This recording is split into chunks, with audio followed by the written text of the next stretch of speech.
comes to news, man, they got plenty. You in the sports mix with Kenny, news and knowledge. A lot of dope techniques make kids become scholars. You need to tune in. A lot of hot topics when it comes to sports. Kenny sound like a prophet. You in the mix, man. You in the mix. Plus he keep you up on all the hottest trends. Plus you never know who he has as a guest. So grab a cold one, man, and just tune in.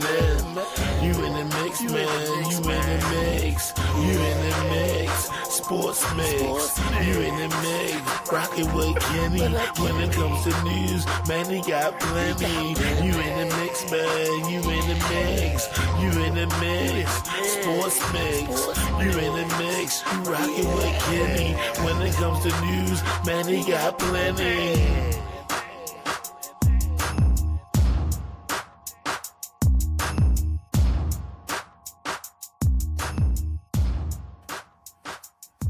Oh, what up, y'all? It's the Sports Mix. Big Kenny checking in once again. Tuesday. Got a special guest coming up in a minute. Y'all know this week is the NFL draft Thursday night. I don't know what them Ravens going to do at pick 14. Are they going to keep the pick? Are they going to trade the pick? What y'all thinking? Let me know in the comments what y'all thinking the Ravens going to do with their first round pick. I know what I would do if I had it, but I'm not the GM, and I don't think they pay me too much attention. I think they be listening, though. They watch what I do because I'm talking about them, and I look and turn around, and they take my advice. So here we go. About to bring my guy up, man. You know, known this brother for a couple years now. Good brother. You know, we worked together a few years ago. He wrote a book. I read the book and realized I didn't know this brother at all. You know what I'm saying? You never can tell a book. What they say? What's the saying? You never can judge a book by the cover. You know, so I met this guy as an adult, of course, but reading his book, reading his story, you know what I'm saying? I learned a whole lot about him, and it really kind of made sense to the guy that I met. It started to make more sense now. Why he is the way he is, I always thought he was so serious, you know, all the time. But he was just focused. You know what I'm saying? Just very focused. So I'm gonna bring it to the stage. I'm gonna put his bio up so if you can take a look at that while he's here. But my guy, author of the book, The Promise, and he got his contact info there, the two websites. You can check them out on mentoringmentors.org. and alfonsomayo.me or .me. My guy Mayo, what's up, brother? Coach Kenny. What's up, my guy? Thank you so much for having me. Oh man, pleasure having you, man. Appreciate you joining me. Yes, sir. You know, when you wrote the book, or when you put the book out, you know, I put it out there. Y'all gonna have you on my joint. We're gonna talk about it. And this is before I read the book. You know, and then I had opportunity to buy the book and didn't put it down. I think I read it in like a couple of days. It was real easy read, but it was interesting. It was an interesting read because I know you. You know, you somebody I know, so I could kind of personalize it. I'm like, damn, you know, and just kind of reading your story, kind of seeing where you came from, you know, your beginnings, and then looking at who you are today. You know what I'm saying? A lot of people come from your circumstances, don't make it. Yeah. And I know you know that very well firsthand. You know, a lot of people don't make it. They don't have the staying power, number one. You know, and a lot of times the surroundings get a hold of people and they just give up. You know what I'm saying? But I think I'm gonna let you tell the story. But you know, you named the book The Promise, so I'll get you get the meaning behind what the promise means, and you know, you tell a little bit about your story. So if somebody who did not know who Alphonso Mayo is, who is Alphonso Mayo? Oh man, I appreciate that. I appreciate you for inviting me into this space. I just want to say thank you. We actually almost known each other 10 years now. Like realistically, So it wasn't a few years ago, everyone. It's been a long time. But if when you say who is Alfonso Mayo, that's a very verse question, because there's a multitude of layers of who I am. But I think like who I am today, number Mhm. one, I'm a husband. Um, I'm the head of a household. I'm a father of four. I'm gonna say very interesting kids, right? Like, but those things I'm not willing to falter or change. And then what I do for work and what's my calling and my passion is I love serving young people. I knew I was going to serve young people when I was young, but I love serving young people. So technically, I would kind of be like a motivational, inspirational. I would be considered a coach to many. I would be considered an educator.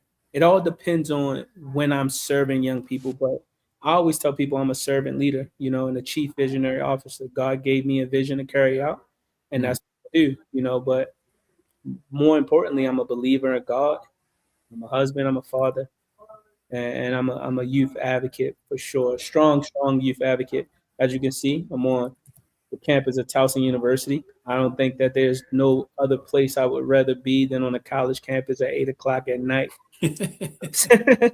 Seeing all of these young minds walk around with all of this, with all of the hope in the world to become something better Yeah. is amazing, because they don't know what's coming. So Right. Right. it's a privilege to be able to share my wisdom and knowledge with young people. And so, born and raised in Baltimore, I always try to tell people a lot of my story has a lot of North in it. And so, Northwest Baltimore, I went to Northwestern High School. Mhm. I moved to North Carolina after my senior year. And when I became a father, I came back home and I went to North American Trade School. And Mm.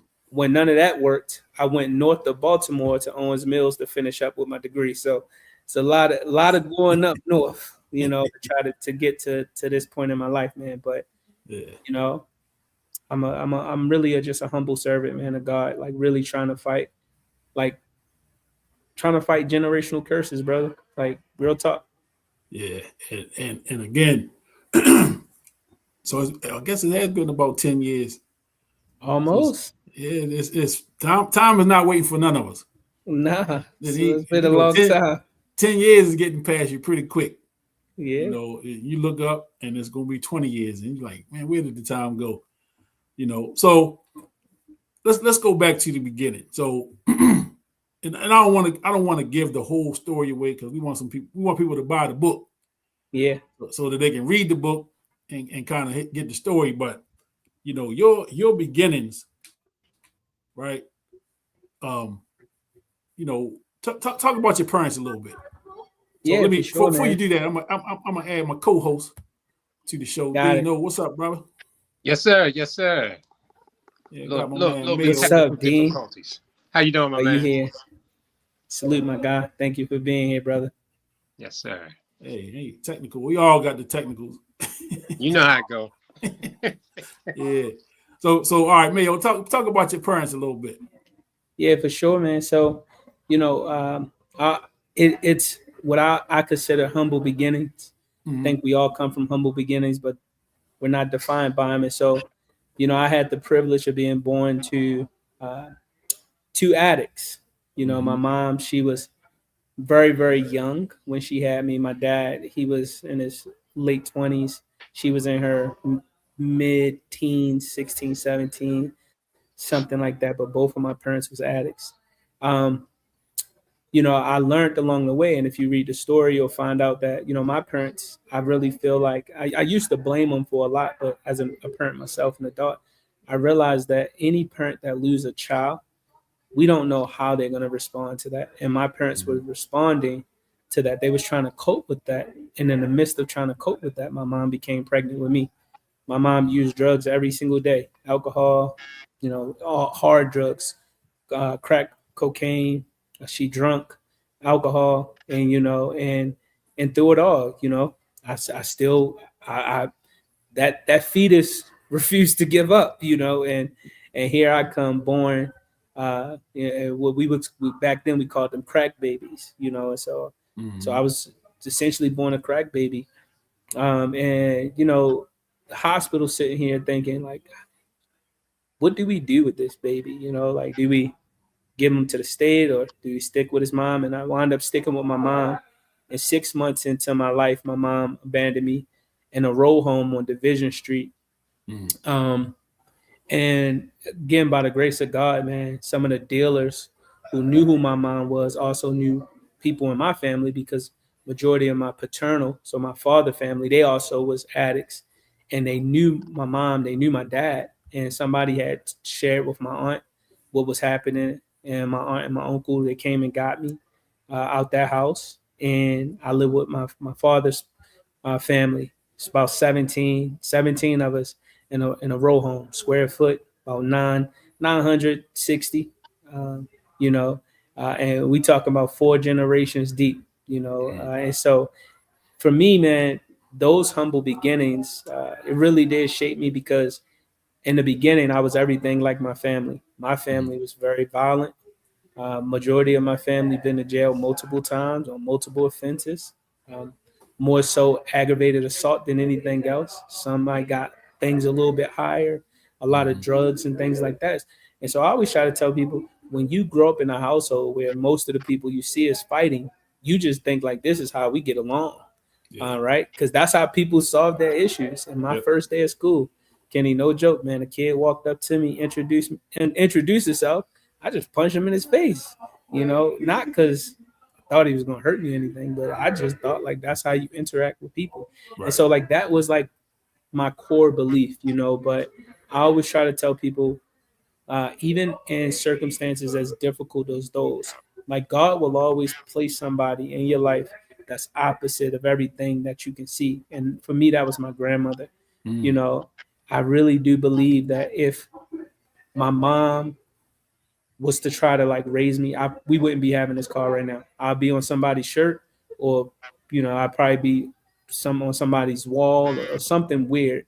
But that wasn't my outcome, and so I'm super grateful for those beginnings.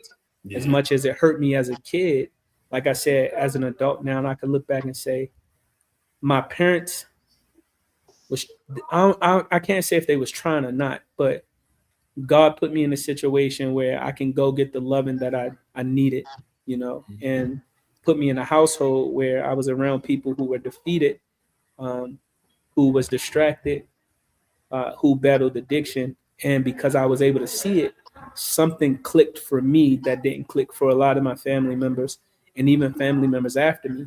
And so yeah, man. So it was tough, man. I always tell people, because my mom was doing a lot of drugs. I was born with 2 holes in my heart, and I really struggled with my academics. Like I had an educational disability.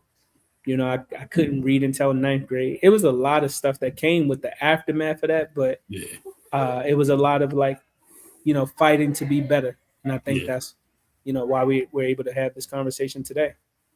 Something you said hit home with me as a mature man. I'm not gonna say my age. People that know me know how old I am. But as a parent, I have 3 children. All my children are adults now, adult age anyway. And I didn't realize probably until about between 5 and 10 years ago, that as a parent, man, you really you learning it's trial and error. You know what I'm saying? There's no value, and it made me look at my parents in a different light. You know what I'm saying? Like you said, your parents were dealing with, the loss and really trying to figure that thing out, and then here you come. So in the midst of them trying to figure out the loss, and the loss was a sibling, right? Yeah. So I had an older sister who passed away 3 months into her life, and it was my dad's first, and it was my mom's second.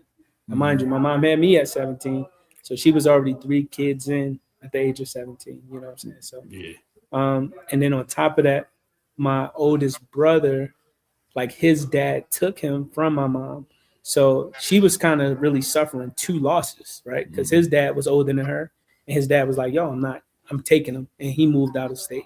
And then she had and she passed away while they were asleep. Wow. So I can just imagine, and again, when you're a kid, you're not really thinking about what your parents going through. No. And I remember when it started clicking for me. My dad had spent some time in a psych ward, and I remember when I got there, at Shepherd Pratt, and he was just like, this lady looked just like your sister Ashley. I'm like, who? You know what I'm saying? What are you talking about? Right. I got no sister named Ashley, and this is a grown lady. Yeah. But he's saying that she resembled. And so, we start having conversations, and I realized like this guy has been battling the loss of his child, for all of these years. I'm a young adult now, but his heart is still broken. He's trying to cope with this. So he's seeing his child in another adult. I'm like, I'm not necessarily sure how you can, somebody that passed away at 3 months, you can see them in the future the way he was seeing this young lady. And that's when I was just like, man, like he's still hurt. Yeah. He's still hurting, and again, I think any parent who have experienced a loss like that, that's not something that I even desire to feel or want to feel, but I can just imagine the level of trauma that comes with, and so I was able to like start empathizing with my dad. I mean, it still hurt me, like he still hurt me, but I was able to say like, man, like his hurt wasn't like necessarily intentional or direct.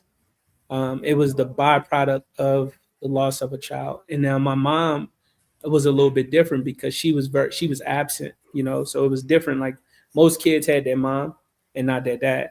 I didn't have my mom, and my dad, I really didn't have my dad because he was always in and out of jail, but I saw my dad, And so, when you start to really put two and two together, and as a parent, when you realize, like you said, man, none of us know. Nope. And it's all speculated. Yeah. And as a child, we look at our parents like superheroes. We don't know what they don't know. We just know that they're supposed to know what we need them to know.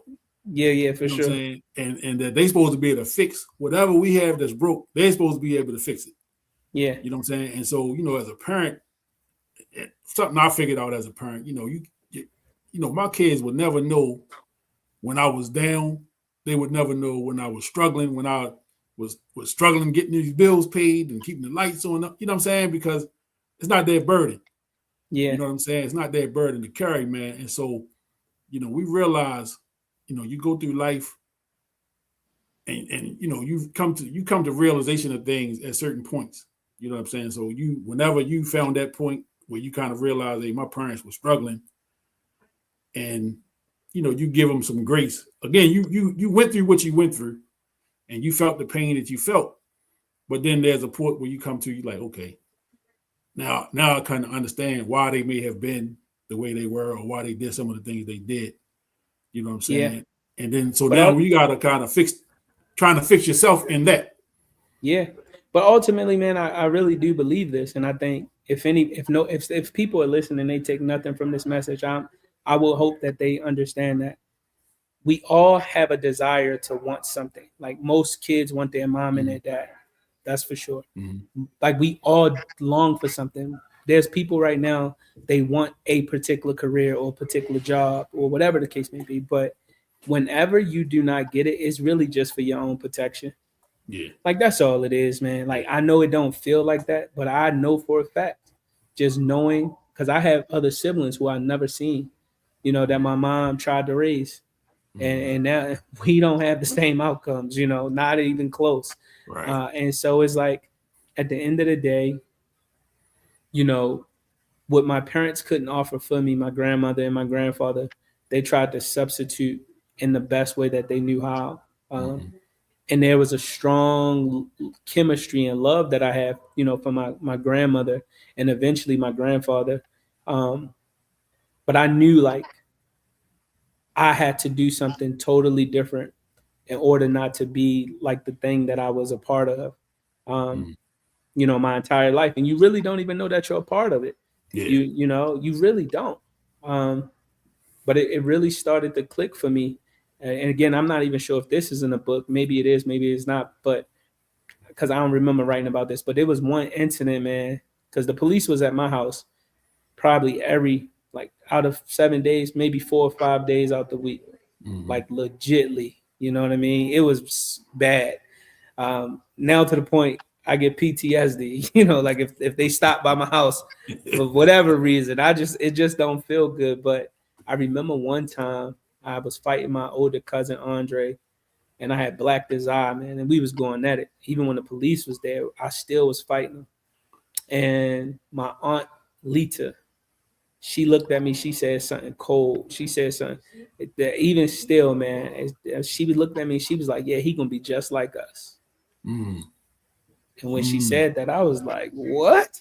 You know what I'm saying? She said he gonna be just like us, and I was like, you know, I had a decision to make. You know, because what does that mean? You know, like, what does that mean? And I was like, I'm not gonna be nothing like them. And again, when you're in your, you know, and when you're dealing with that in your household, and you are becoming something, right? Like you're choosing a lot of things that they choose, even when you're defending yourself. You know what I mean? Yeah. It was just like, yo, like I have no choice, because if I don't defend myself, then I'm a target. I'm getting bullied. You know what I'm saying? Yeah. And if I do defend myself, then I got a possibility I can get locked up or go to jail. And so, like, there's incidents that happen where I felt like God was giving me the nudge to say, man, look, you got to change. You got to change. And eventually, man, I was able to change enough where I'm not like anybody in my family, you know, like at all. We got like some physical features, but as far as our beliefs and values, it's not the same. Yeah. Now I'm gonna bring Dean in, because now me and Dean we used to coach basketball together, football. You know, we did some coaching together, so we've been around some kids. And something Dean said to me some years ago. We had a kid that you know how it is. You coach too, Mayo, so you know how to deal with these kids, and you getting to know the family situation, the family dynamics. And we had a young kid who mom basically abandoned him, and this kid was real emotional. You know what I'm saying? Fighting all the time. And Dean said something to me, man, that I never forgot it. I don't know if you remember him saying this to me, Dean, about the mom, about kids that don't have that mother in their life. It's a struggle for them. You know what I'm saying? They don't have that, the yin and yang. You can, you know, you got kids that can make it without a dad around. But it's something about that mother and that motherly thing, whatever that motherly thing is, man. When it's missing, you know what I'm saying? It's a struggle for a kid, and we saw it firsthand. Yeah, you know, with that young kid. You remember saying that to me, D? I know we had a lot of discussions about that, and yeah, but I definitely feel that the loss of that mother, because you spend time in that womb, Yeah. and you know, and you're actually part of the mother. We all in our mother's womb with one. So you know, we come up out the womb, we get uncomfortable, we crying. That's the first thing. We take a breath and we cry, and everything supposedly is taken care of in that womb, you know. But Alfonso, in your case, you're in the womb and you're dealing with an addiction while you're in the womb.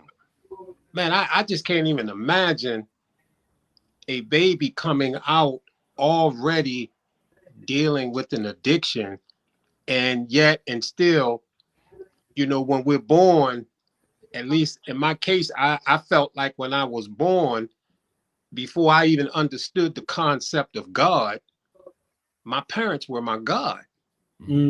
So what they did, what they said was it.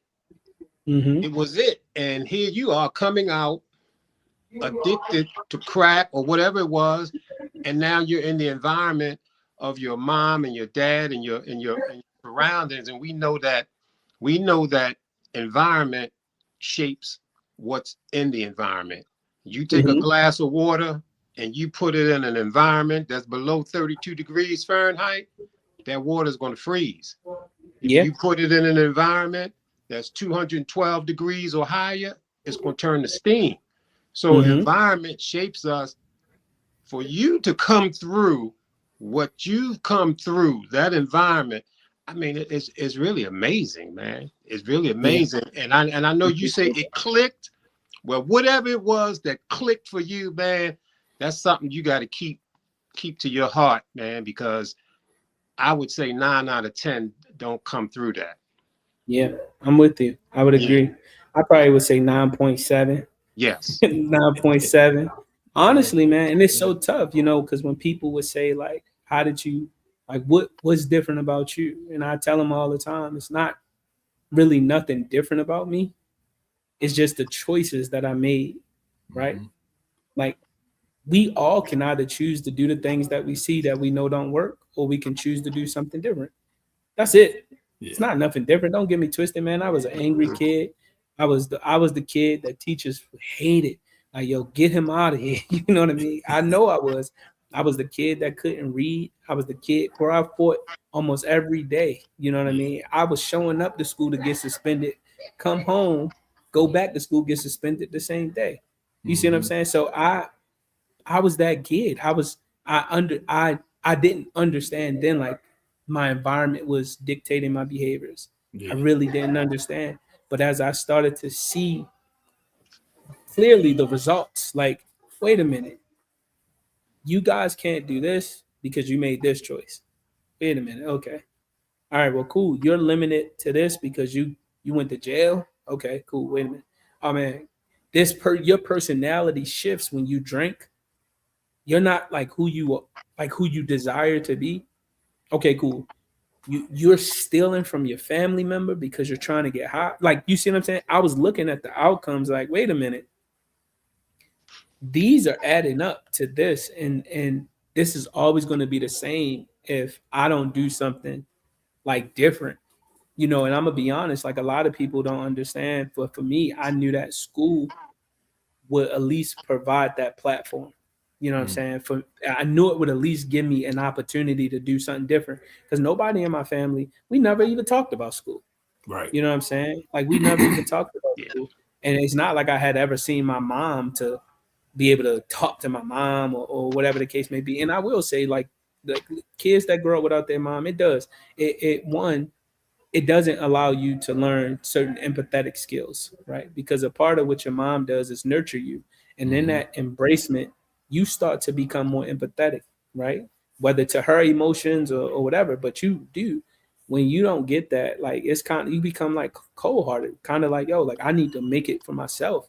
And that's why, like, you see so many of us hurt so many of us because they like, bro, I could care less about him. Nobody cared about me, you know? So for me, I'm like, wait a minute, bro. Like either I'm gonna either reproduce that or I'm gonna try to do something different. And I wanted to take the chance of trying to do something different because I knew what it was like to be hungry, to be in poverty, to be in a cramped up space. I knew what it was like to see the police come to my house all the time. I knew what it was like to be in handcuffs.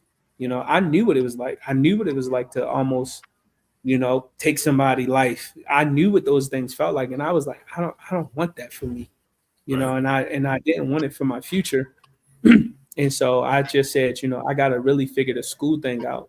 The only issue with school was, man, because I didn't care about school, and I was always fighting, and I was never in school, and nobody never asked me about homework, and I was playing sports, and I was pretty good at that, so nobody really asked. Was I couldn't really read, and you know, my ninth grade year. You know, I feel like there's always like that moment where, you know, it's like God is trying to show you something a little different. And so I was contemplating dropping out. But, you know, just like most inner city kids that play sports, there's a lot of us that got the same dream, man. We want to make it to the league, right? I don't care what league it is. It could be NFL, NBA, you know, MLB. We just want to make it professional because we want to exchange our talent for resources, financial resources. Now, not even always the clout. It's just, bro, we just try and make money the easiest way we can. And I contemplated dropping out, but then I asked myself this question. And a lot of times, a lot of our young men specifically get into a lot of circumstances because they don't ask themselves the question, if I do this, what will be the result? I asked myself that question. Walking down Park Heights, I said, bro, if I drop out, could I ever get to the NFL like that? Who do I know in the NFL that dropped out? And guess what? I couldn't find a soul. I couldn't find a name because every time they was, making their little announcements back in the day, they used to say their name and then they would say what college they went to, right? Oh, Ed Reed, the U, or whatever. They would always do that. I'm like, I ain't hear one person say my name. I ain't finished high school. You know what I'm saying? So I was like, yo. Say his middle school. I went to so-and-so middle school. Yeah, bro. I was like, man, I'm in a tough spot. So, but you know what though, man? And seeing what you when you're talking through all of this, one of the things that I've noticed about kids who've come up under some real bad situations similar to yourself, is that most of the time they either are afraid of introspection or just bury things, it's like that stuff they just push it away and don't want to deal with it, but it never really goes away. It's still there, but they never deal with it. Something within you made you go into it and think about it and make decisions, but a lot of people don't. Yeah. But I that's because I'm a firm believer, man. Like, again, even if you don't believe in God, you don't have to. I believe in God, but I do believe that God is so great that God gives us the choice, right? I'm either going to choose A or B. And let's say you choose the wrong choice. God is so great that God will still give you a choice in that choice to choose A or B. And let's say you choose the wrong choice again. God is so great that God will get it. Like, God will try to get you to start making the right choices as long as you got breath in your body. You know what I'm saying? And because I'm a firm believer in that, I knew that there were certain situations, like, and I detail this in the book. So when people read it, and it's an opening chapter, like, my life could have been ruined because of a choice that I made, to like hurt my dad. So essentially attempt murder. And, I was so angry, that I didn't even care what was going to happen. But the police officer, for whatever reason, this guy on this particular night, he just was like, nobody seen what happened. And he looked me in my eye and said, man, go to school and get out of this. That's what he said. How old were you? Man, I was just in high school, just going to high school, 14. He said, go to school and get out of this. That's all he said. That's how he ended the conversation. Go to school and get out of this. You know what I'm saying? And I was just like, and that day I went to school, still just, dealing with a lot of the trauma from the event that took place. I was broken going into school, and even on the ride to school with the paddy wagon driver, he was a coach that coached for my football team. He was just like, man, you're going to be all right, man. Just like, you're going to be all right. And I know people say that, but when you're a kid and you're just dealing with trauma after trauma after trauma, or abuse after abuse after abuse, like, you don't want other people to know, which is why kids don't talk about it, especially back in the day. It would have been a stigma, right? Now people are a little more, open to talk about the things that they're experiencing. But back in the day, whatever happened in your house stayed in your house. You really didn't allow your school counselors to know, or your teachers to know, or your coaches to know. You just tried to perform in whatever arena you was in. And if you was talented, people just kind of thought you was okay.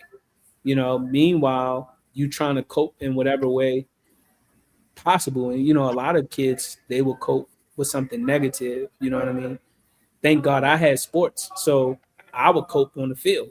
I took all my anger out and my frustrations out when I was playing. I was trying my best to be aggressive. In practice, I was aggressive, And so for me, it's like, I realized that day, like, I could have been going to juvie or Hickey or wherever, and this guy like, hey, go to school, get out of it. All right, cool. So now I got to go to school and I got to make a choice because I still can't read. I'm still struggling. But here I got another chance to show school that I can do something better. And one day I was walking down Park Heights, man, and I wound up walking in this center called St. Ambrose Outreach Center, and this bad chick, never forget her name, Miss Tiffany. I still can remember how she looked. She was bad, bro. She offered me a job. Now again, Wow. when she offered me the job, she said, "You here for the tutoring job?" Now, mind you, I'm so illiterate, I don't even know what tutoring means. I said, Mm. Mm. "Yeah." I said, "Yeah." 'Cause whatever Right. I got to do to see you, I'm going to do. That's all I do. I was like, bro, I show up every day. I could have been fixing roofs. I didn't know. So she said, tutoring job. And she then goes to explain, like, hey, you get paid once a month.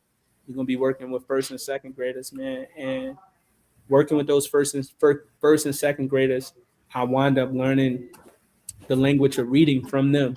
And that's when I knew the separation, because if it was my peers, I would have been getting discouragement. But because they were younger than me, I was getting encouragement. They saw me as a big brother. So they wanted me to do well because I was older than them and I was having fun with them versus my peers that would have been in class laughing at me, joking me, and what happened was that experience transformed my life.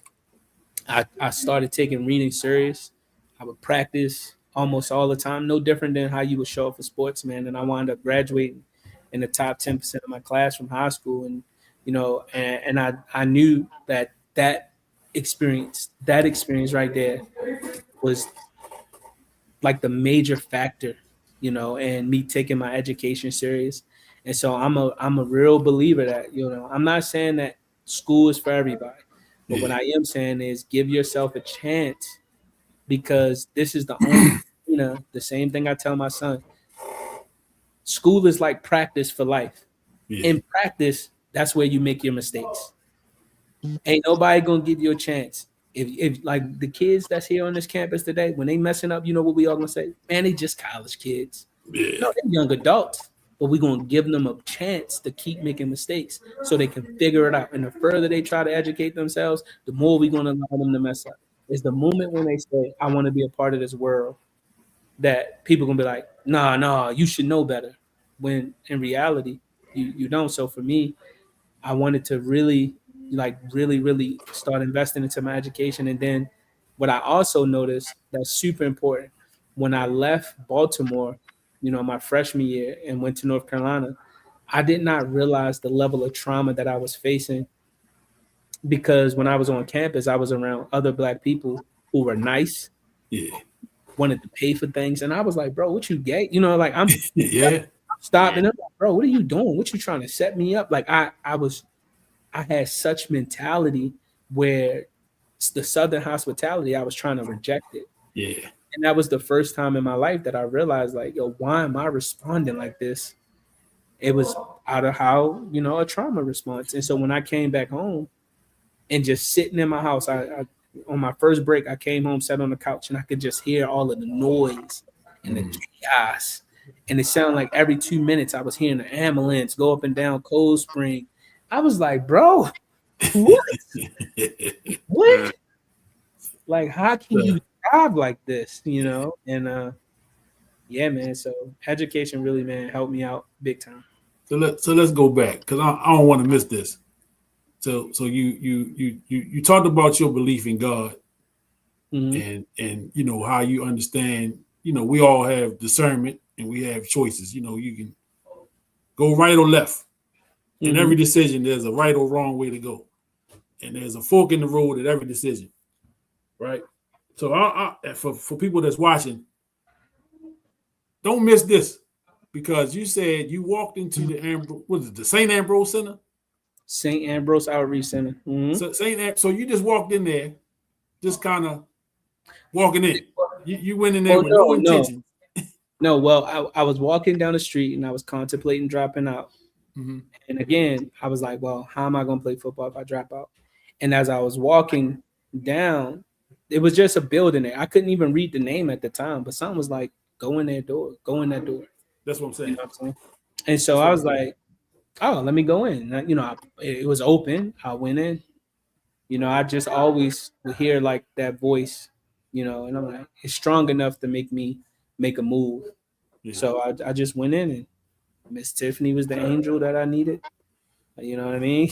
Yeah, but it's even, the voice that told you to go in there Mm-hmm. in the first place. Because had you not walked in that door, Yeah, it would have been. again, This would be a different story. it could be another one of those. We're not here talking right now. Yeah, But for you know sure. what I'm saying? So you go in there, Miss Tiffany. Shout out to Miss Tiffany. Wherever you are in the wherever world. you are, Miss Tiffany. Have you ever seen her and told her the story? Like kind of been able to No, tell her what no, she would. no, You gotta track her down, man. no, man. I don't know where Miss Tiff. I will say this. I remember it was Miss Tiffany. It was Miss Greg, Mr. Greg, and Matt. Matt was out. He was like the main tutor. Matt was actually a genius. Yeah. Like his IQ was like out the wahoo. He was Asian. But like I don't even know what happened, man. Like they wound up not getting funding. You know what I'm saying? And the program eventually shut down, and they wound up turning into more of like a soup kitchen. Right. And I hadn't talked to them, and God knows when. And unfortunately, with a name like Tiffany, right, is a million, millions of Tiffany's in one block. So yeah. I hadn't seen them in so long, but I'm a firm believer that there's multiple inflection points up into that, but that was like really one of the pivotal moments for myself. You know what I'm saying? Because like you said, if I kept walking, who knows? Who knows? Right? Who knows what would have happened? And when I read that in the book, you know what I'm saying? Just the way that it happened, like you say, you just let me just walk in here right quick. Mm-hmm. You could have walked in and then walked out and then nothing, but you walk in and then I don't know how long between you walking in and she offering you the job, but that, you know what I'm saying? She was right there, bro. Like literally, when I walked in the door, she was at the front and she said, "Are you here for the job?" Yeah, that's amazing right there, man. That's amazing. And that literally changed my entire trajectory. And what I will say is, because I think people think because so I always tell people, man, I believe in God. I'm not religious, right? Religion to me creates separation. I do believe in the Bible. I do believe that wholeheartedly. Mm-hmm. And I always try to tell people that at some point, what you have to understand is that God is within us, right? And that's that little still voice that I heard, right? Is that God is inside me. You don't really have to go inside of a church to find that out. You just got to go through something. And a lot of us are going through something right now, right? Like we go through something every day. So it's like, you know what I'm saying? But you go through that because God is like, I in the midst of your chaos, can you really hear me? And a lot of people, they just try to fight as strong as they possibly can on their self-will, with their physical strength, with their money, trying to like overcome these things. But nah, bro, like there's something that God is trying to get out of all of us. You know what I'm saying? I'm a firm believer that right now, in today's time, we all are a part of scripture. We don't even know it's scripture. It'll be scripture for someone else, not for us, right? This is we're the test. Right now, we all in the test. The scripture is just testimony for somebody else to read, to be able to pull from. And so I always try to tell people, like I've always had an ear for God, and I've always allowed God to like speak to me. And when I really hear it, where I know it's not like, this is not me. It sounds like me, but it's not me. I'm always compelled to make that choice. You know what I'm saying? Like, because I know it's the right choice, and it's going to lead me down a different path, And like you said, there's always a fork in the road, but the word tells us the gate is narrow, right? There's another gate, is wide. Right. You can do that one. That's where everybody going. Or you can do the narrow one. Nobody's went this way. And then when I was in high school, I had read this book. It was called The Road Less Traveled. You know what I'm saying? And I really do believe that, when you're in a position where everything around you is going to lead you to the road traveled, if you just stop and say, you know what, let me just go this way and see what this. It's a lonely road too, because you lose your friends, you lose all of the cool points, right? You're not the street guy, you like this nerd or whatever people might call you, right? Like but it's okay because you understand that it's still you and God, so you're never really alone. And so that's where the promise come from, right? The promise was made to all of us. It's not exclusive. It's all encompassing. It's inclusive. God promised to never leave us nor forsake us. That's the promise, right? So no matter where you are in your journey, I don't care if you're addicted to anything, God will never leave you nor forsake you. If you believe that, and I really do believe that. So when I'm going through my battles, I'm just a firm believer, like, you know what, God, like I'm being attacked because I'm trying to do something that's going to get you the glory. Or I'm going to do something that's going to help people see your glory. And I just keep rocking with that. Yeah, that's tough. And again, but I don't want people to miss that. You know what I'm saying? That we just never know what door we walk in or what turn we make that's going to change our life in some kind of way. Here you are, a ninth grade at the time. That just you self-admitted you can't read, you're struggling reading, and you go into a place and they offer you a job, basically as you walking in the door to help teach kids how to read. Yeah, who does that? And in turn, you didn't run away from it, but you didn't run away from it. You could have been like, not that you would say I don't know how to read, but how you could have been like, nah, I'm not interested. But you looked at it. You will tell me how you looked at it, but I'm like, it's an opportunity. And then you like Miss Tiffany. Miss Tiffany was if Miss Tiffany played the major role. I can come here, young guy every day. All right, sign me up. But pretty much that's what it was. Right? I will say, like, because if it was like a guy, like if it was Mr. Greg, I'd probably be like, nah, bro, I'm good. As soon as you would say, hey, bro, I need you to read to these kids, I'd be like, man, I'm good. But because it was, Miss Tiffany, and in my mind, I'm like, okay, how can I see her every day? And the crazy thing to that is going into my 10th grade year, back then we used to have electives. And as an athlete, everybody was doing like auto mechanics or something like that. And I signed up for early childhood education because one day I had walked by the class and I looked in and I said, oh my God, wow. So I was like, I don't know what they're doing in there, but I'm going to go in here. And then I'm like, look, so needless to say, man, I don't know if I just wanted to be around just the natural beauty of our Black women. But, even like in that class, I didn't mess with nobody in my early childhood education class. Essentially, they all became my sisters. But what I learned in that class, about the formative years, the first 5 years, and why a lot of kids go to elementary school not reading proficiency or dealing with emotional behaviors and things like that. I learned in that class. I learned how to change diapers in that class, and I learned how to do all of these things and like actually learn how to nurture in that class because of young ladies. You know what I'm saying? And so I feel like God, because young ladies can be both. They can be a distraction. Yeah, so I will say in my formative years, just wanting to be around their beauty was such a blessing. You know what I'm saying? Because I knew Miss Tiffany it wasn't like she was going to link up with me. Right. Right. It wasn't like she was going to be like, let me give you, of all of the people I know, your illiterate self, let me give you the time in day. Right. I knew it wasn't going to happen, but it was just something about being around her that I was like, look, I at least get to show up. She always got something nice and sweet to say, and it just felt great. And then, I get a chance to learn with these young people, and so yeah. Yeah, I Kenny, I gotta agree with you on that one. That piece there, man, is so profound.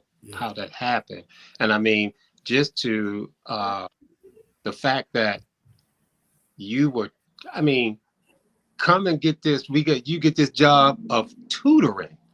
I mean, this is amazing.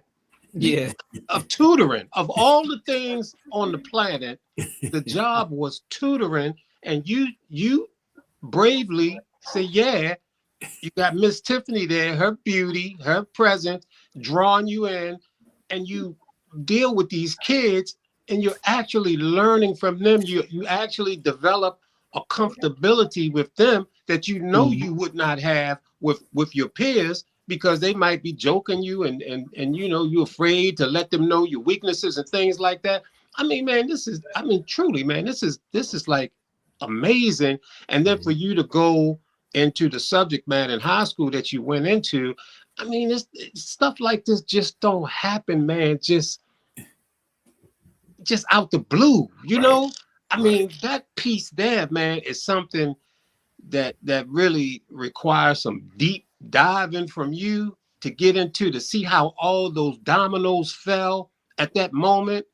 And I don't know what you're doing in life right now or where you are, but Yeah. you are a valuable dude, man. What's Thank you. up in you? What's up Yeah. in you? What you Yeah. have been through and overcome, man? You are so valuable, because there are scores of people who are struggling with the things that you've overcome. Yes. Yeah. And Yes. if you, man, you are valuable. That's all I'm saying. It is so many people that you can touch Yeah. with your story. And if you could totally wrap your mind around what was the thing that made you be able to face what was in you, the darkness that was there, the troubles and all the stuff that you went through. If you could totally wrap your mind around that, because I still say most kids can't do that, that's going through that trauma. They don't want to Yeah. face the trauma. They want to bury it. They want to incarcerate it. They want to do all these things. Man, you're a valuable dude, man. You got Yeah. I a lot of appreciate it. value, man. Yeah. I really do. Absolutely. I appreciate that. You know, and what I will say to that is, so, my life mission is really to encourage, especially young people, Mm, to like live up to their fullest potential and go after whatever their dreams may be, like relentlessly. And so, when I graduated from uh, high school, my goal was to open up a daycare center, right? Like that was going to be like what I wanted to do, because again, those formative years, not to mention so many kids are living without their dads, and they don't necessarily have that positive masculine nurturing energy that I think you need. And is also the reason I think so many young men are attracted to groups of young men, whether it's hanging in the streets or whether it's sports or whatever the case is. I feel like because that's missing, you try to get it in those settings where you're not really going to get it, but it feels like it. You know what yeah. I'm saying? So, after that, I started like, me and Coach Kim, we worked together at the C School for many years. And what a lot of people don't know is in the formative years of my book, I had a manuscript, and I used to record the kids reading the manuscript. They didn't know it was me. They Wow. would read the manuscript and they would be like, yo, like whoever this dude is, man, like I know he doing something great. You know what I'm saying? They would read it and they'd be like, I can't even imagine not being able to read. Like at least I might not be the best student, but I actually can read. And like how did he overcome blah blah blah? And then when I would tell them like, yo, that's me, they would be like, you lying. I'm like, Right. no, Right. that's me. You know what I'm saying? And so what wound up happening was in 2013, I got an opportunity to coach high school football. And I played football my entire life, and I know the game. I always try to be the student of anything I'm involved in. And so, but when I got to Glen Burnie, it was apparent to me that a lot of my students were going through very similar paths that I had went through, and that broke my heart. And I knew that coaching them would not lend itself to actually having them transform their lives. I had 3 students come up to me, and they all had the same dream I had when I was walking down Park Heights. Man, I want to go to the NFL, but they had no idea how they was going to get there. And because I had went to North Carolina Central, they at least believed in me enough to come and share that. And me being from Baltimore and being a little real, I said, bro, it ain't happening. We're people homecoming. You know what I'm saying? Like that's what I told them. Right. We're people homecoming. What do Mm. you mean D1? People using us to go D1, And when I got home, I put this on everything. I put this on my grandma, my kids. That same voice that said, open that door.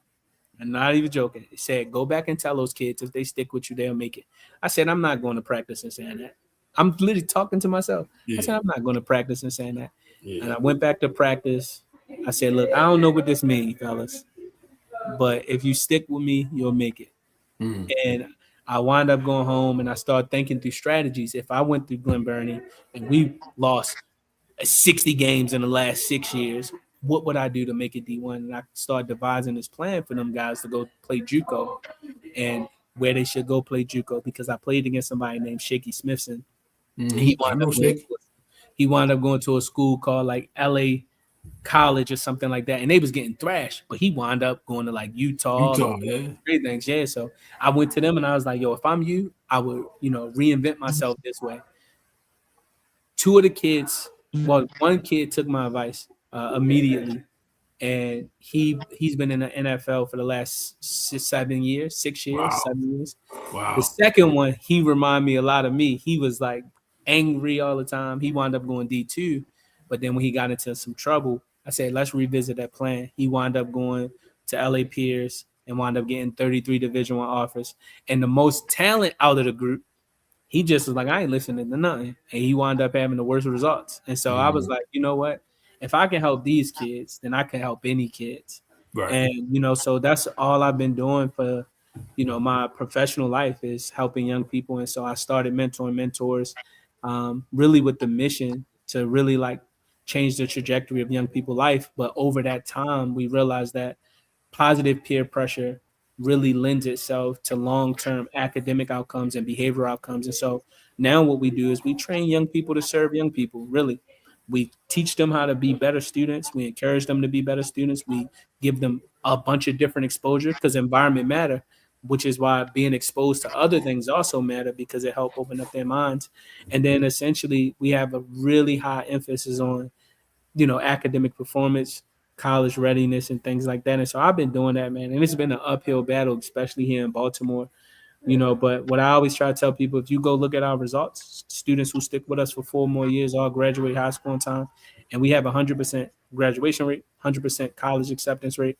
And we just really, we started a dual enrollment summer program last year where students get college credits early. So last year, we killed it. We knocked it out the box. And so that's all I really care to do. It's really hard for me to go into a space where young people are, listen to what they're saying, and not say something. You know what I'm saying? Like, it's just hard for me, because I know that they have no clue what they're speaking into existence. You know what I'm saying? And then when they're so blind, which we all were, so blind, it's so hard for me not to try my best to encourage them. And I always tell them this: look, it's your life, but take it from somebody who want to see you do well. You know what I'm saying? And before this call, I was just telling Coach Ken, it's not the kids. For me, it's the parents, because it's the same parents that was going through the same thing, but then they're kind of recreating a situation for their kid to go through the same thing. So it's like kind of self-perpetuating, where I'm the dad. I want my kids to thrive. I want them to go way further than me. I want them to, I believe in them more than they believe in themselves. Right. And that's the part. So that's all I really care to do. And I do that through sharing my story a lot of times. I've had high schoolers who don't read, who read it and was like, bro, I don't read no books in school. And this took me 2 days to read. I have college students who wanted to quit college, but read the book and was like, yo, I'm gonna stay. You know what I'm saying? So this is all I care to do, man. And it's probably all I'm gonna do for the remainder of my life. I know it's my God-given, not just talent, but my calling. And so yeah, man.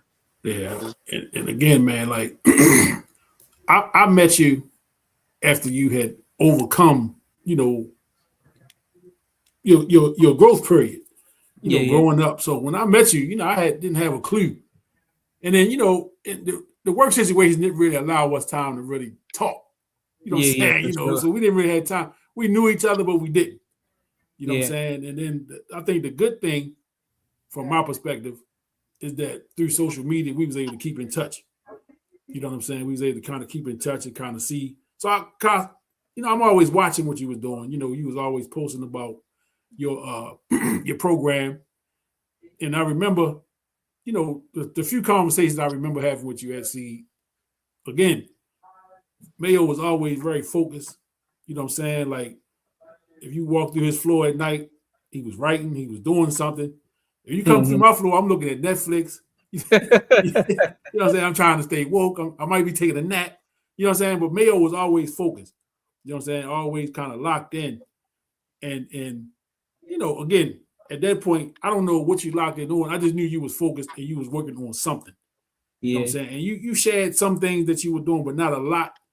You know what I'm saying? And again, it's just that determination that you, all right, it's something. And another thing that I always was impressed with at C, and you know how this was, man. You know, in the morning, you try to get them kids to school and get up out of there as quickly as possible. We no hanging around, no nothing. But what I was always impressed with, man, I would always see you and a group of kids with you, and you would pray with them kids, man, before school. And there was some mornings the kids were looking for you. Yeah. Are we gonna pray today? Like I'll be walking with my little group of kids and get them to the hallway, and I see the kids running back looking for you. And I, never said nothing, but I'm always was watching. I said, man, see that's tough. You know what I'm saying? And see, you having an impact way beyond what the job required. Yeah. You know what I'm saying? Job didn't appreciate that either, by the way. and again, it wasn't for everybody. So, you know, it wasn't like you forced a group of kids, everybody come in. No, it was whoever wanted it. Whoever wanted it, come get it. And when I would see the kids come running back, because remember, you get them to their hallway, they trying to get them in the classrooms. Yeah. And some of them kids was like, no, we looking for Mr. Mayo. We gotta, you know. Yeah, man. Yeah, that was I don't know why. I don't know what compelled me to do that, but matter of fact, I'm lying. So one day, I noticed that, a lot of the adults, like you said, they just try and get them to class. And I thought to myself, if this was my son, how would I want people to treat my son? You know what I mean? One, you should call them by names. You should be greeting them every single morning. You know what I'm saying? And you should be really giving them something to feel inspired to come into, right? I hated the fact that the guy who was leading the school at the time, you barely saw him. He barely knew any of the students' names. You know what I'm saying? It was almost like, why are you here, bro? You know what I'm saying? Like, give me your job. I'll show you what to do with it. And so for me, I remember one young lady saying, hey, Mr. Mayo, can you pray with me? And I just was like, we're not supposed to do that, but let's do it, and I prayed with her. And then the next day it was her and like four young ladies. And then the next day it was like her and 10 other students. And then the next day, and I remember one time, man, we was out there praying and it was like 100 students in the hallway. Like, bro, and when I tell you the school was, they text me, look, man, we get it, but I'm like, look, I don't know what you want me to do, bro. All we're doing is like, bro, this ain't even something like, again, I ain't no pastor or anything like that. Yeah. But what I'm telling you is the kids are coming to me. They're kids leaving out of class. Some of the worst students here are coming out to just be prayed over, bro. Come on now. Like I saw it. Yeah, bro. I'm like, what you want me to do? It wasn't like you were sending around a collection plate. Nah. You know what I mean? No. And so I was like, yo, I'm not sure what y'all want me to do. But I was like, look, man, like, if this is not something that you desire here, then we're not in alignment. You know what I'm saying? Because at the end of the day, it's not like I'm doing something bad. It's not like I'm forcing religion on them, or I'm not doing any of that. What I'm saying is these kids are coming and saying, like, Mr. Mayo, I want prayer. I think we should embrace that. It was just like when I started, getting all of the kids who might have had troubles or they just wasn't clicking with that counselor. I would take them in and I started like a book club. And so all of the problems was being reduced. And the guy who was my supervisor called me in and said, yo, why are you reading with all of the kids? I said, what are you talking about? He said, no, man, we need you to be doing this because what if something happened? I said, well, typically the thing that happened with the kids who here reading. And they're not just here reading, they're here all evening until it's time to shower. Like, bro, we ain't getting no calls or nothing. What are you talking about? And he was so upset about it. It just didn't make sense. And I just told him after that, I was like, we're not in alignment, man. Like, you guys see these kids as a check. I see these kids as, similar to my circumstances, and they just need somebody to really believe in them and really try to, and what's crazy, bro, not joking. 2 years ago, me and my wife, we went up. She's from Delaware. Her family live in Delaware. She's not from Delaware, but they live in Delaware, and we went to go watch Mervo play Smyrna. Now, mind you, Smyrna spanked Mervo. I'm talking about. But when I went to the bathroom and when I came out, there was like this young lady hugging me, and my wife was looking like, "Who was that?" And it was a student from Seeds. Wow. She was like, "I'll never forget what you used to do for me." She said, "Like, I've been looking for you to tell you, hey, I graduated. I'm going here. I got a scholarship, all that." And so my wife looking at me like, "What?" I was like, "Oh, that's some young lady that went to Seeds that I haven't seen in years." Yeah. And she just ran over and was like, "Oh my God, Mr. Mayo, what are you doing?" You know what I mean? And so it's like, if I can have that type of impact and effect on students where it's just giving them a mustard seed of faith or hope, then that's what I'm gonna do, And it's unfortunate that, like, we don't really get all of the highest level of support that I know we should get, but it's all good because God gonna still get the glory. They're dealing with somebody that's used to overcoming adversity and don't quit easy, so it's all good. Yeah. Now, as somebody, again, reading the book, my grandmother was very impactful in my life. So reading the book, and then you've mentioned her a couple of times here. Just talk about the impact your grandmother had on your life. Well, that's we can be here for 20 hours. But essentially, man, again, I'm so thankful that my parents was on drugs. I hate to say it like that, but to be honest, my grandma was just, the best way for me to say it is like she was the definition of love. And when I talk about the definition of love, I'm not talking about the feeling. I'm talking about patient, kind, not proud, not boastful, slow to anger. Like, she was all of those things, even in the midst of the chaos that my family had going on. She was just a loving person, bro. Like, always leaving her door open, for my family members who couldn't get their stuff together. No matter what they did, she just still loved them genuinely and purely.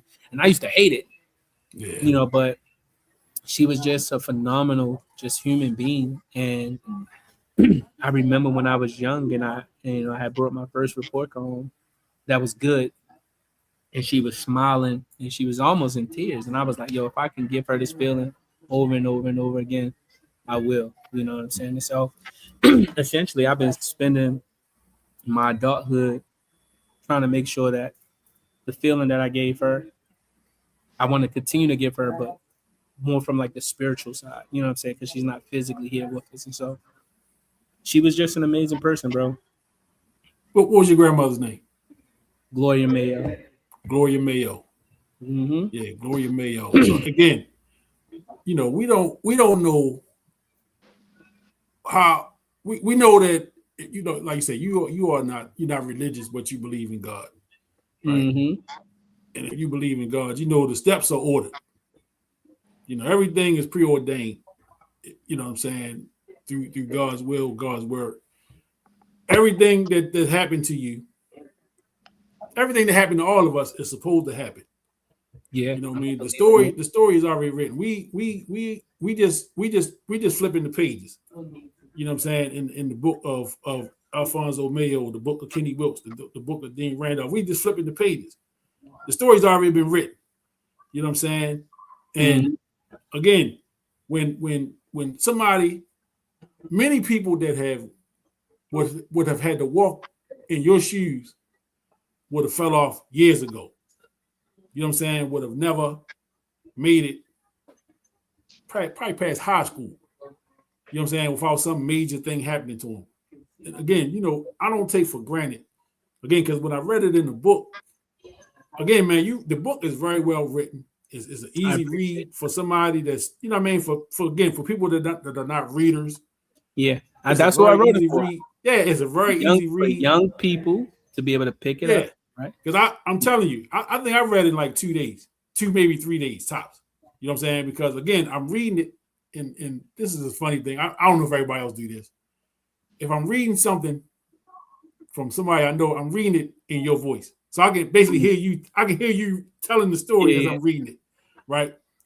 And so I'm looking at this thing, and so like I get to the part where you walk into St. Ambrose Center, and I think you had already talked about not being able to read prior to that, and then you walk into there, and they're offering you a job to help teach people read. That's God. You know what I'm saying? You working with first graders, you know, teaching them how to read, but at the same time, you are embracing and learning how to read, and it sets you off on a path that had you not walked in that door that day, you know what I'm saying, your path might have been a whole lot different. It probably would have been a whole lot different. For sure. No doubt about that. Walking in the hallway at what school was that? Northwestern? Yeah. And you peep into the room and you don't know what's going on in there, but you see a lot of girls. And God know what we like. Yeah. All right. This will get his attention. I'm gonna have this door open with this room full of girls. At least gonna pique his interest. At least gonna want him to know, all right, what's going on in there? Boom, you walk in there, or you that's your career path. You choose that based off of something as trivial as I looked in the door and seeing a bunch of pretty girls. Yeah. Like, you know what I'm saying? That too, you know, that Dean knows me. You know what I'm saying? So if I told him that, he'd be like, yeah, I can see that. You know what I'm saying? And I probably would have been in there for all the wrong reasons. You know what I'm saying? That was Not my focused intention. at all. Yeah. That was my intention, but God had something else planned. Something else for you. So, but again, it puts you on a path.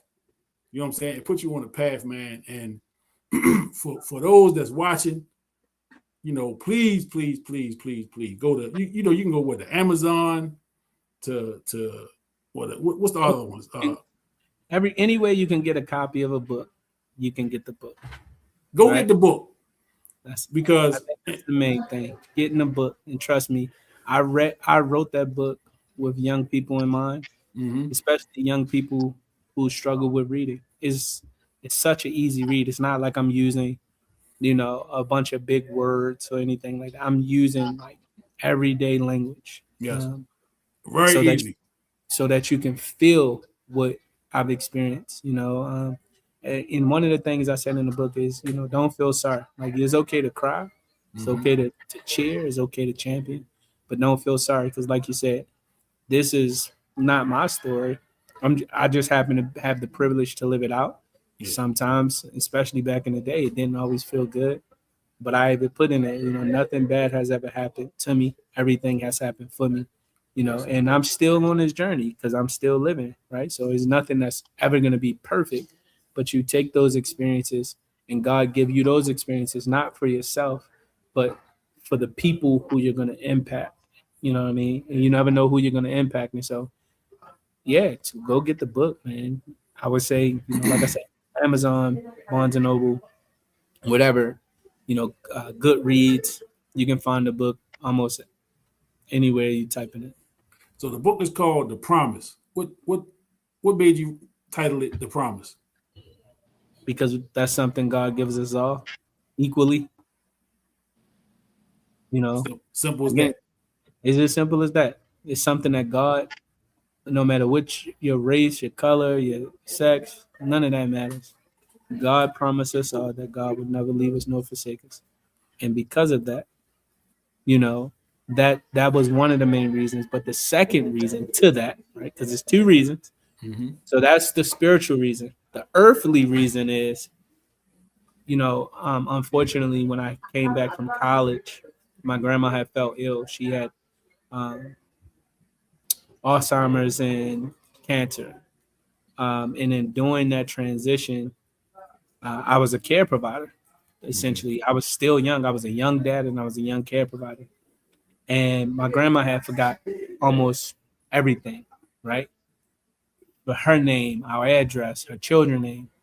And it had got so bad that me and my cousin mainly, who was older than me, had decided that it was best for my grandma to go into a nursing home. And as they were, wheeling my grandmother out, I knew that was going to be the last time I seen my grandmother in her home and possibly in this realm. And as she was leaving, she looked me dead in my eye and she said, Al, when are you gonna go back to school? And I just uttered, Mom, don't worry about that, but I promise I will. And I do that. and a week later she passed away. Wow. And I wanted to make sure I kept my promise, and I did keep my promise, and then some. And so that's the earthly reason. So it's two reasons. Yeah. So there you have it. Yeah, that's powerful. That's powerful. Now this is the sports mix, and you do have a sports background. I do. How important? Because again, it's in the book, and to see what sports meant to you, and even the thought of not being able to play football was a thing. How important and impactful was sports and being on teams to you, and some of the people the coaches, because I know you wrote about a couple of the coaches in there. Oh yeah, I wrote like a whole chapter about Coach Rowland. I would say, I think that the men that I met during my time playing sports, that was probably some of the most life-giving experiences that I had, especially for somebody that didn't have a true, like my dad wasn't a true father figure. You know what I mean? And so I got to see what manhood meant through coaching. I got a chance to see what hard work looked like, what competition, healthy competition looked like. I got a chance to see what discipline looked like and felt like, and it was brutal, but I would say that sports, for any kid that's looking for camaraderie, discipline, how to it's almost, you can't really compare it to nothing else. You know what I mean? It's really tough I don't know what it looked like now for people, but back then, those coaches was coaching you for success. And you had to earn everything that you got, you know what I'm saying? And so for me, it's bar none. I think that you can't replace it. I think it's not a substitute though. Right. For the lack of fatherhood. I think some people think that it can replace absentee of fathers. It doesn't. Or mothers. It doesn't. It's an extension of that wraparound services. And so for me, I think it's humongous, man. Honestly, I wouldn't be who I am today had I not had those experiences. Awesome, man. If I haven't said it once, I'll say it again, man. You got a hell of a story. And the time we worked together didn't do you justice. Because I now I felt like I didn't really know him. Yeah, you know what I'm saying? We would just kind of pass us by. At that time, we knew each other, but we didn't. And again, the power of social media, we was able to stay connected. And then once I read your book, because I always thought you were pretty deep. You know what I mean? As far as just watching you, just kind of observing how you was moving. Like I say, you was always really focused on whatever it is you was focused on. When you would pray with the kids, you had a way with the kids when when I saw you interacting with the kids. So, I watch everybody. You know what I'm saying? I might not say nothing, but I'm always watching. And so I always respected that and those things that I saw you doing from a distance. Like I said, I didn't get in your business and really ask you what you writing over there. That guy, man. I just kind of hey, he focused, he doing something. But it was just the way you carried yourself. You know what I'm saying? It was the way you carried yourself that just said, all right, I don't know what he's doing, but he's doing something. You know what I'm saying? Let me keep my eyes on him. And so again, with social media, I was able to kind of follow you, seeing you, you kind of post videos of you speaking at different things or different events you might be at. And you kind of telling your story in clips. So I'm like, well, I need to see the story. I need to really figure out what the story is. And so when the book came out, it was no brainer. All right, I got to read the book. I got to get the book. Number one, just to support, you know what I'm saying? Because you're somebody I respect. So I'm going to support that anyway. Yes, sir. But just to get a deeper look, a deeper dive into who you are. And man, again, man, it's just impressive to see the beginnings. Again, because I didn't know that person. You know what I'm saying? I met you after you had overcome some things. You know what I'm saying? And again, we meet people at various stages in life, and you never know what the beginning is, especially as an adult. You meet people as adults, you don't know what the beginnings were, and what it took for them to get to this place. And then not only to get to the place, but why you do the things you do. You know what I'm saying? Why you felt it necessary to pray with the kids every morning. Why you felt it necessary to have the kids reading. You know what I'm saying? When that wasn't part of what your job was. You did it because you felt the need to do it. Yeah. You know what I'm saying? And then you saw results. You netted results from that. Yeah. You know what I'm saying? And again, it's more about the person who you are, but not only the person you are, it's what you overcame. And again, you can see kids, and you see a lot of yourself in a lot of kids. You know what I'm saying? And again, we the three of us, all of us have been coaches at various stages, or working with kids in some kind of way. You know what I'm saying? And so you're able to see, whatever it is that pushes us into that aspect of working with kids, and because again, you go in. When I first started coaching, I just wanted to coach. I just wanted to X and O and teach a kid how to box out and all that stuff. I just wanted to do that. I wasn't really interested in your family life, but it's part of the job. You know what I'm saying? It's part of the job, and you get to know people, you get to know their situations, and you gotta realize that you become more than just coach.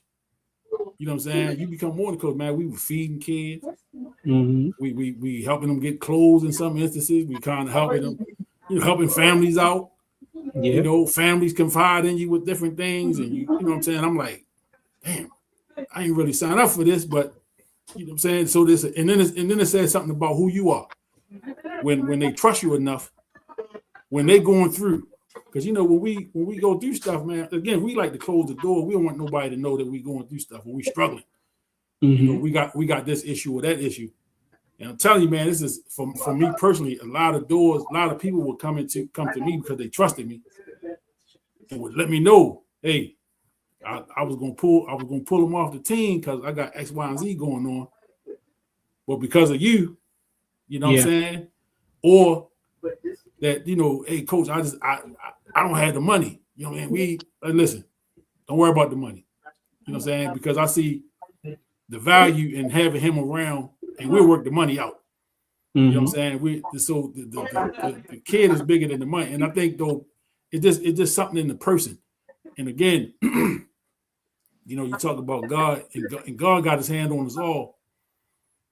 But are we listening? You know what I'm saying? Are we listening? And can we decipher? Because again, you said something else that was poignant. When you came home from college, the noise was so much louder than when you were there before you went away. Because when you were there before, it was normal. You know what I'm saying? So you got an opportunity to get away, to see that it's something different than this. You know what I'm saying? It's something different than what we got going on. It's like when your cousin said to you, he just like us. Something in you was like, no, I'm not. Whatever that is, you know what I'm saying?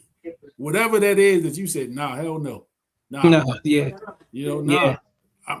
And you might not have said that to be degrading to them. It just, I'm not that. You can be that, but I'm not that. I'm going to be something different than that.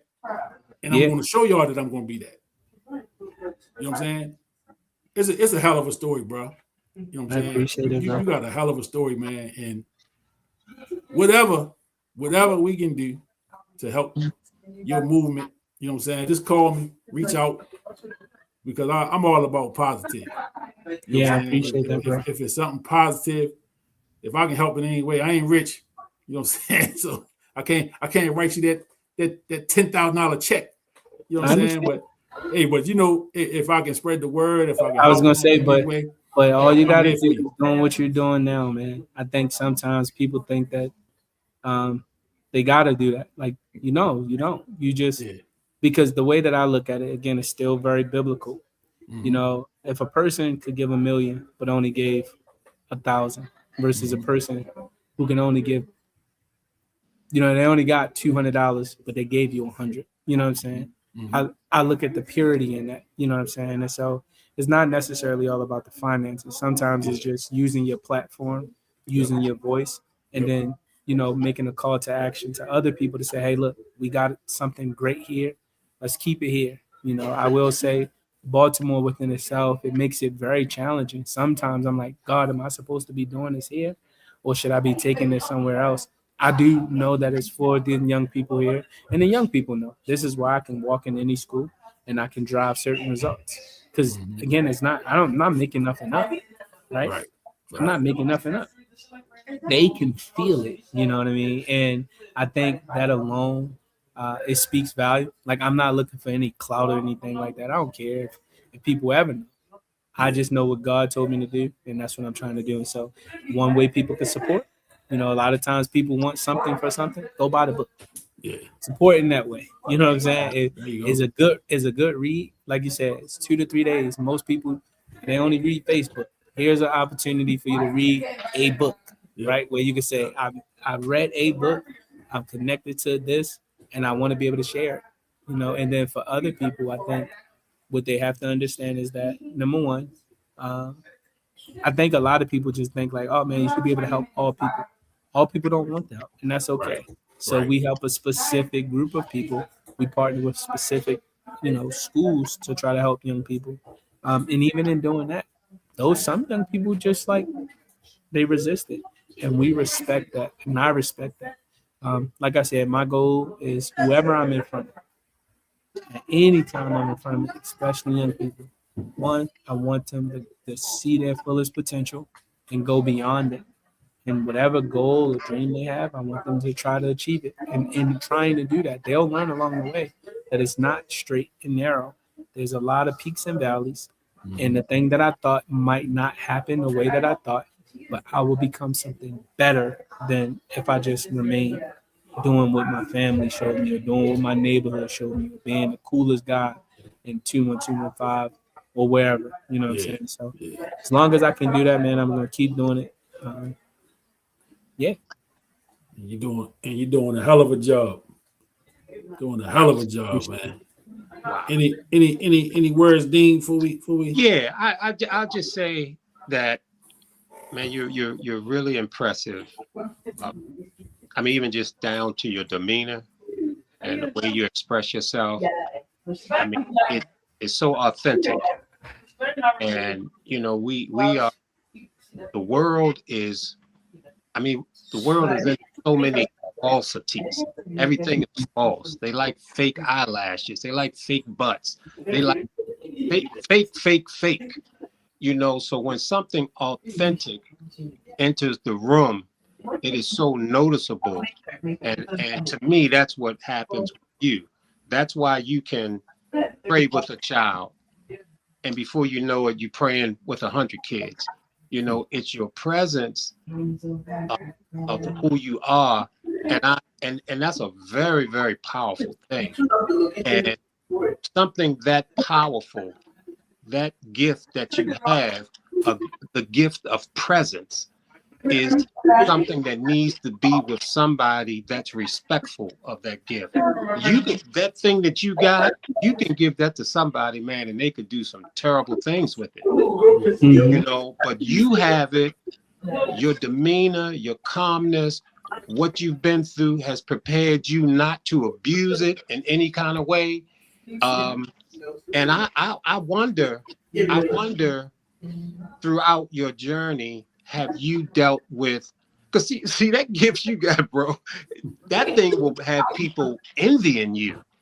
You know, you pray for one, and then you get the guy who running the show. Nah, bro, homie, you can't do that, man. That's envy, man, because of your presence, man. And presence, you can look at that thing as presence with the CE at the end, or presence with the TS at the end. But when you walk into a room, man, your presence, you are a present to these people, to these kids, man. And so I just wonder, have you been dealing with envy? All the time, man. I Yes. just told somebody this today. I said, you know, what I've learned and what I'm always going to tell people, like, we have to understand there's a difference between people doing good work and a good person. You know what I mean? Like some people who are doing good work, seemingly, they're not good people. So they don't get the result that a good person with good character will get. We get good results. Not saying we win all the time. We don't.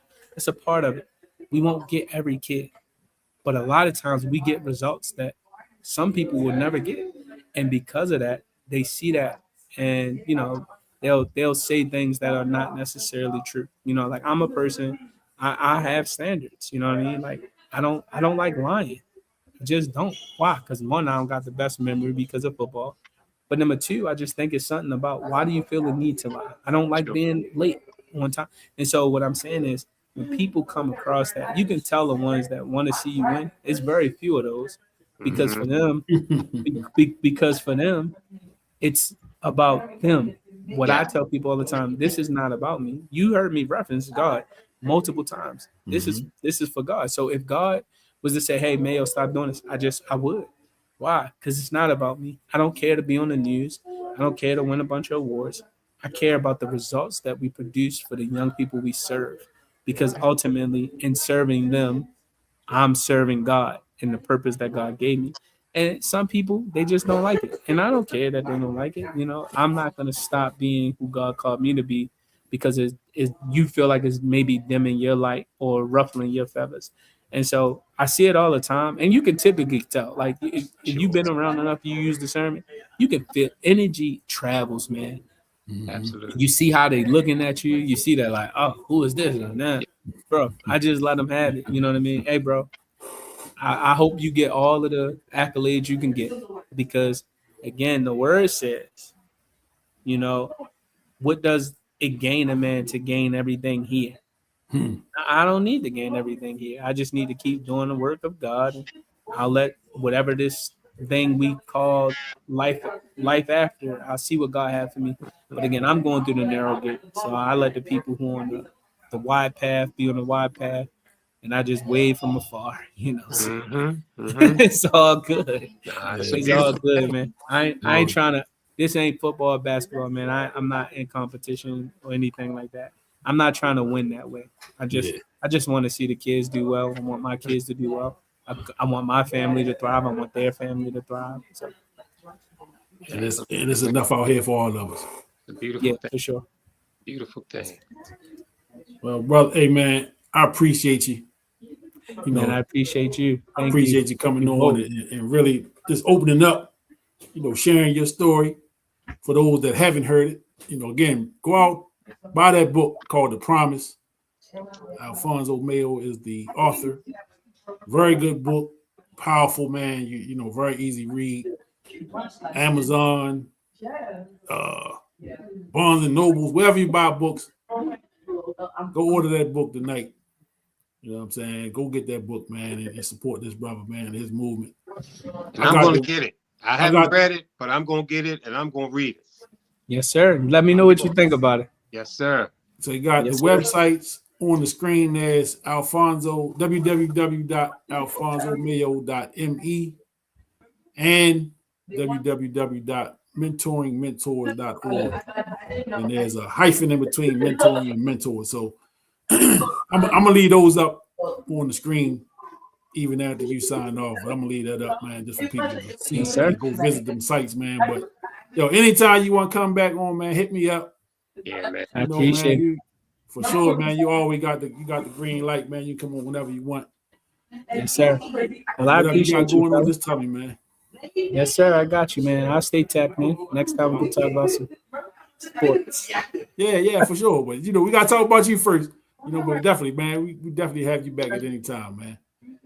All right, fellas. Well, Yeah. Alfonso Mayo, appreciate you, brother. Yes, sir. Yes, yes, sir. sir. It's a pleasure. Thank you guys. Thank you guys. I appreciate it, man. Kenny, keep doing your thing. Hey, I ain't gonna stop. Yes, sir. Bye for now. Yep. Peace, man. That was strong. Yeah.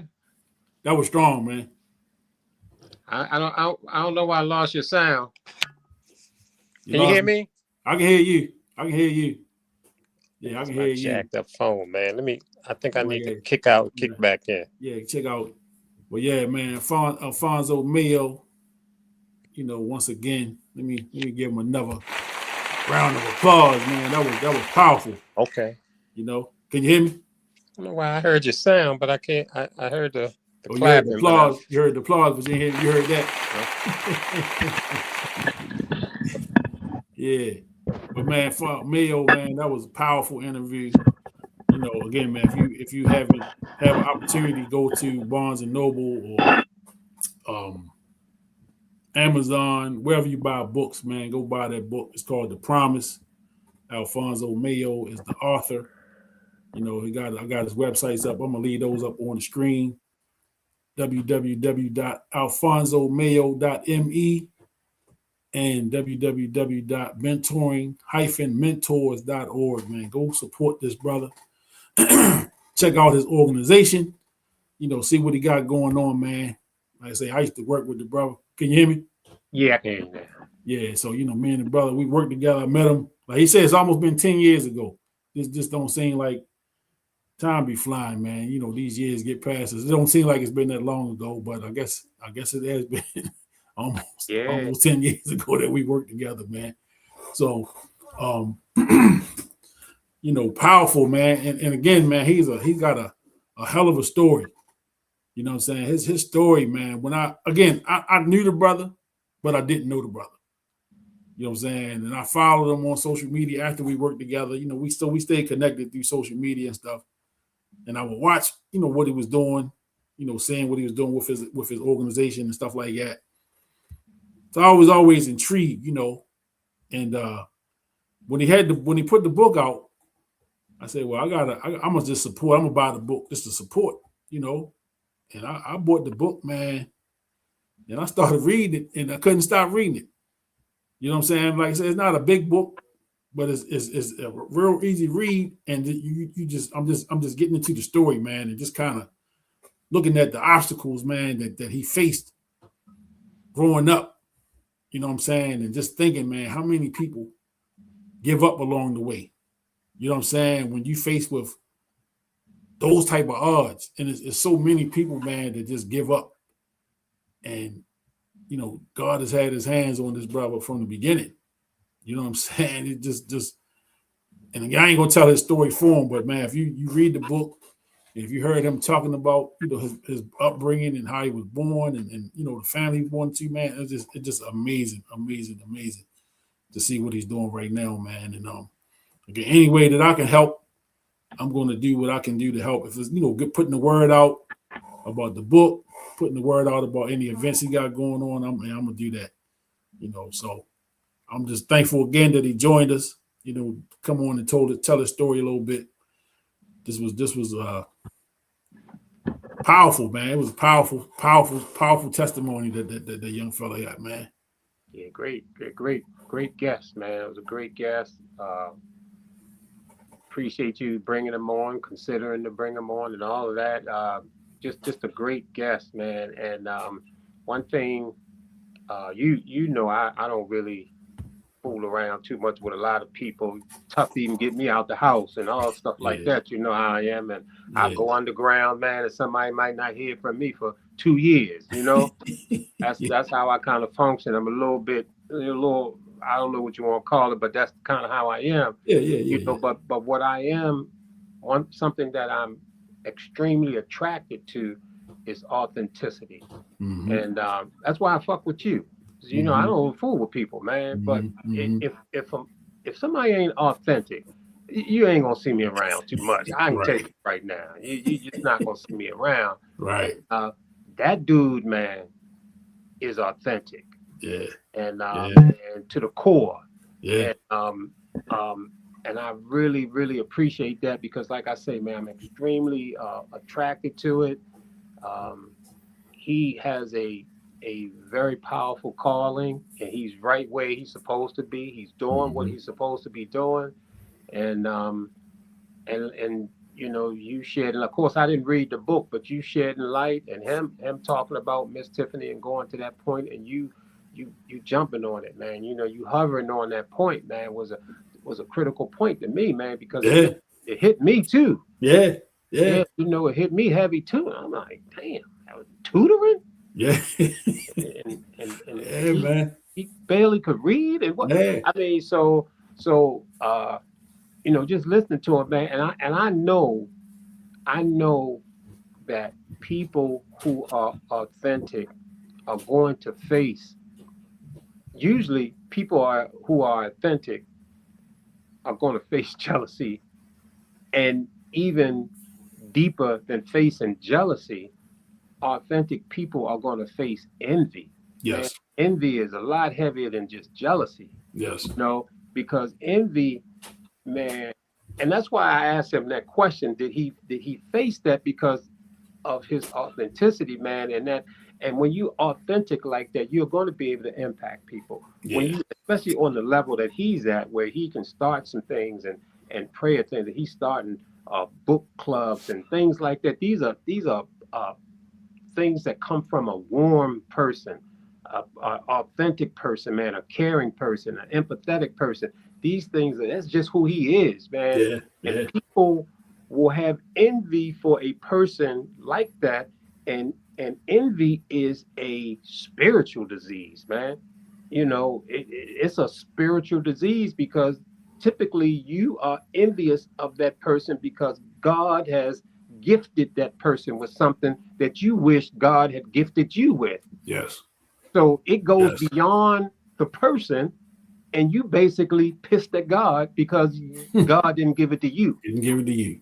And that's a heavy, heavy spiritual disease, man. So I know that he's been faced with that. And quite often you're faced with it within your family, within your household, within your marriage, within your relationship, whatever it is.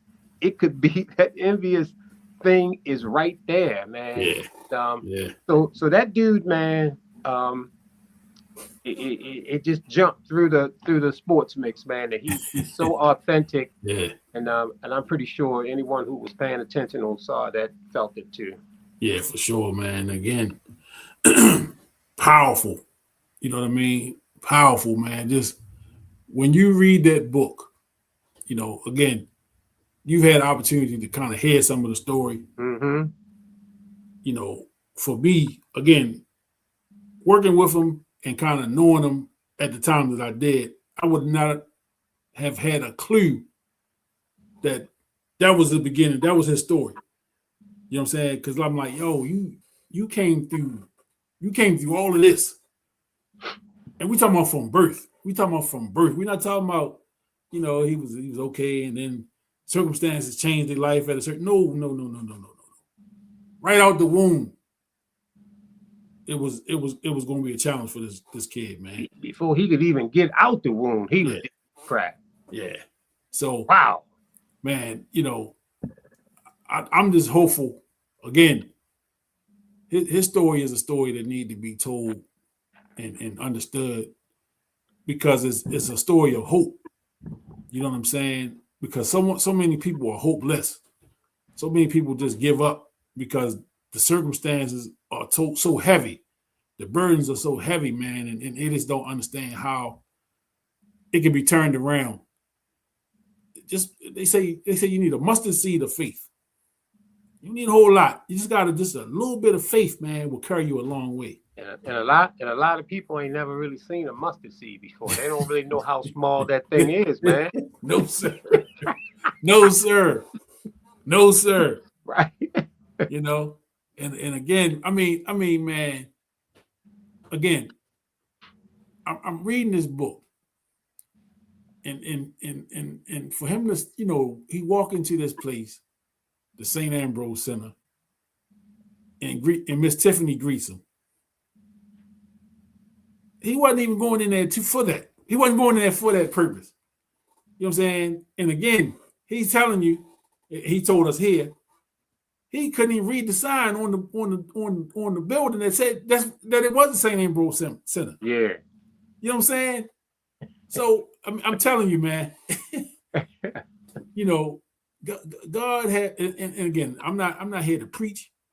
and I don't want people to misunderstand, but I got to share that. You know what I'm saying? Because it hit me in a certain way. The God man has his hands on us at all times. You know what I'm saying? And again, man, we're gonna use his story because again, if you missed it, if you missed him saying that, you missing the big picture. You know what I'm saying? You missing the whole big picture. And that's why when he said it, and he I let him continue on with the story, but I had to go back. Because I don't want people to miss that. I don't want people to miss that part of it. That this is a kid in the 9th grade that cannot read. You know what I'm saying? And he cleared that he can't read. You know what I'm saying? And again, he said as a coping mechanism, he was angry. You know, he fought a lot. He was the kid that none of the teachers really liked. They didn't like to see him coming. But that was his coping mechanism. I'm gonna just be a disruptor to hide the fact that I can't read. You know, to hide the fact that I struggle learning things. So I'm gonna just be this kid, and that way nobody gonna focus on the fact that I can't read, or I can't do this, or I can't do that. You know what I'm saying? And you walking up the street, and he didn't even say where he was going that day. You know what I'm saying? But you walking up the street, and let me walk in here. And again, man, the impact that had on his life. And if anybody knows a Miss Tiffany that worked at the St. Ambrose Center, I wish I knew where it was at in the time period. That was in Park Heights. Did he say Park Heights? I know he grew up in Park Heights, so maybe it was in the Park Heights area. And I think Mayo is not quite 40. He's pushing 40, so maybe probably in the 80s or 90s. It might be in the 90s. So he's a little younger. So maybe in the 90s. You know, 90s, maybe early 2000s, I don't know. But somebody know Miss Tiffany that worked in the St. Ambrose Center, you know, she don't know how big of an angel she was. Yeah, man. And you know, the way this thing is designed, in my opinion, the way this thing is designed, this thing in life, it's designed to where things like that are happening for everybody. Yes. It's there, it's happening, but again, the important thing is that you have to have a certain humbleness, a certain humble spirit about yourself to be able to pick up on these things that's happening in your life. You know, him going into that environment, and Miss Tiffany and the tutor, and him accepting, and the fact that he dealt with children, and he was actually learning from the children, and the children were supporting him. His heart had to be a certain way to be able to feel that, to be able to get into that, to be able to go with it. Because if you they always talk about, you know, hard-hearted, you know, a heart of stone. A heart of stone ain't gonna deal with something like that. You know, so people have to be in a certain mindset, because you know, early in his life, you just mentioned, you know, he said somebody say, "Hey, what's up? How you doing?" And he hit him. You know, somebody greeting him. That's the way he was greeting them. He greeting them with a balled fist, and he ain't receiving nothing from anybody in that mindset. But for him to go into that school immediately, if he had any kind of anger with him, Tiffany took that away from him immediately. That was gone. Yeah, gone right away. So he was open. He looking for hugs or whatever, you know. And that's why scenarios like that really need to be studied and need to be broken down. It's so much that we can learn from situations like that. And the thing is that, like I say, we all have those situations in our lives, but are we picking up? Are we able to get the real story? Are we able to hear the real message that's in it? If we too into ourselves, we're not gonna hear it. If we too hard-hearted, we're not gonna hear it. It has to be that humble spirit that'll help you even detect those kind of messages. Indeed. And when those messages do present themselves like that, that message that came to him, or that thing that happened to him, nobody orchestrated that that's on the earth. There was no human person that orchestrated all of that to happen for him, but it happened. Yeah. Yep. Amazing. Yep. Amazing, man. Amazing. Again, great interview. Great conversation with my guy, man, Alphonso Mayo, man. And man, I'm definitely gonna have him back, man. And they're gonna try to mess me up with this email thing. want me to miss this. The devil be busy too. Devil be busy. Like what? Kenny said, you got another email address I can send it to? I said, heck yeah. Hey man. Wow. By any means. By any means. By any means necessary. We made it happen. You know, and again, he said something you had to hear. You know, he shared something you had to have heard it, because if not, you just say, you know what, I'm gonna take this week off. I'll see you next week. Right. You know what I mean? Yeah. Yeah. I said, man, I was sitting there fooling with it since about 2 minutes before 8. I'm on there. I couldn't get through. I said, man, this is crazy. Yeah. But yeah, it was that dude, man. He is something, man. No doubt about that. Yeah, we've been knocking it out with these guests. Yeah. Last few weeks, man. Mark Clark. Yeah. Evers Burns last week. Mayo. Dante Bright a few weeks ago. Homeboy on the bike riding to Richmond. Yeah, my guy Eric. Yeah. The Advocate. Yes. Man. Absolutely. And I'm working on something for next week. Mm-hmm. I don't want to put it out there yet. Don't. I gotta finalize it before I get it out there. But if I get that one, you know, that'll be pretty good heading into May. Mm-hmm. You know, heading into the month of May. You know, spring is in the air. You know, with spring one day, then it's a little fall like the next day. Yeah, a little touch of wintertime in the morning. That Baltimore weather, boy. They threw all kind of stuff at us. Yeah, we getting the gamut. Right. All within 24 hours. When you get a little of this, little of that. Right. Put your coat on, take your coat off, put your gloves on, put your hat on, you know, all that. You're getting it all in one day. And I ain't mad about it either. Nah, I ain't mad. I think that weather, you know, especially the environment that we in, I think it prepares us, man. Instead of, you know, being in a location where it's 80 degrees all the time. Yeah. Every day, you know. Yeah. I wouldn't mind that sometime, you know. Yeah, man. I mean, I be dreaming about that's why I would live. but this weather change has a purpose too. Yeah. Well, I mean, we can talk a little bit of sports. I don't even know if we need to talk sports now. That was tough. That was powerful, man. I mean, yeah, that was pretty heavy there, man. It was funny, man, that right when he was talking, something popped up on the screen and the name Mayo. I got the boy for the Orioles. It's got a Mayo. Oh, okay. Yeah, it popped up on the screen when he was in there. He had a home run or something?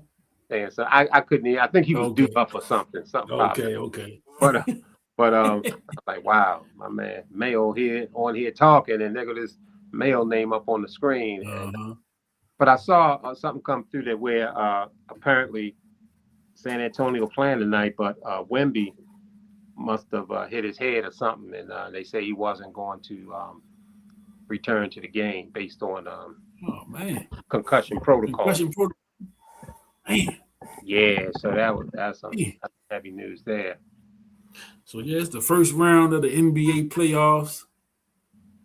I've watched a couple games. I haven't really tuned all the way in yet. I'm still kind of confused with the play-in. How that even works. I don't even know why it's necessary. I don't even know why it's necessary. Number one. Man, I stopped trying to figure it out. I'm like, what? They play them, but if they lose, they win. They in. They lose. They still alive. But it don't make no damn sense. Just let me know when the goddamn playoffs start. That's where I'm at.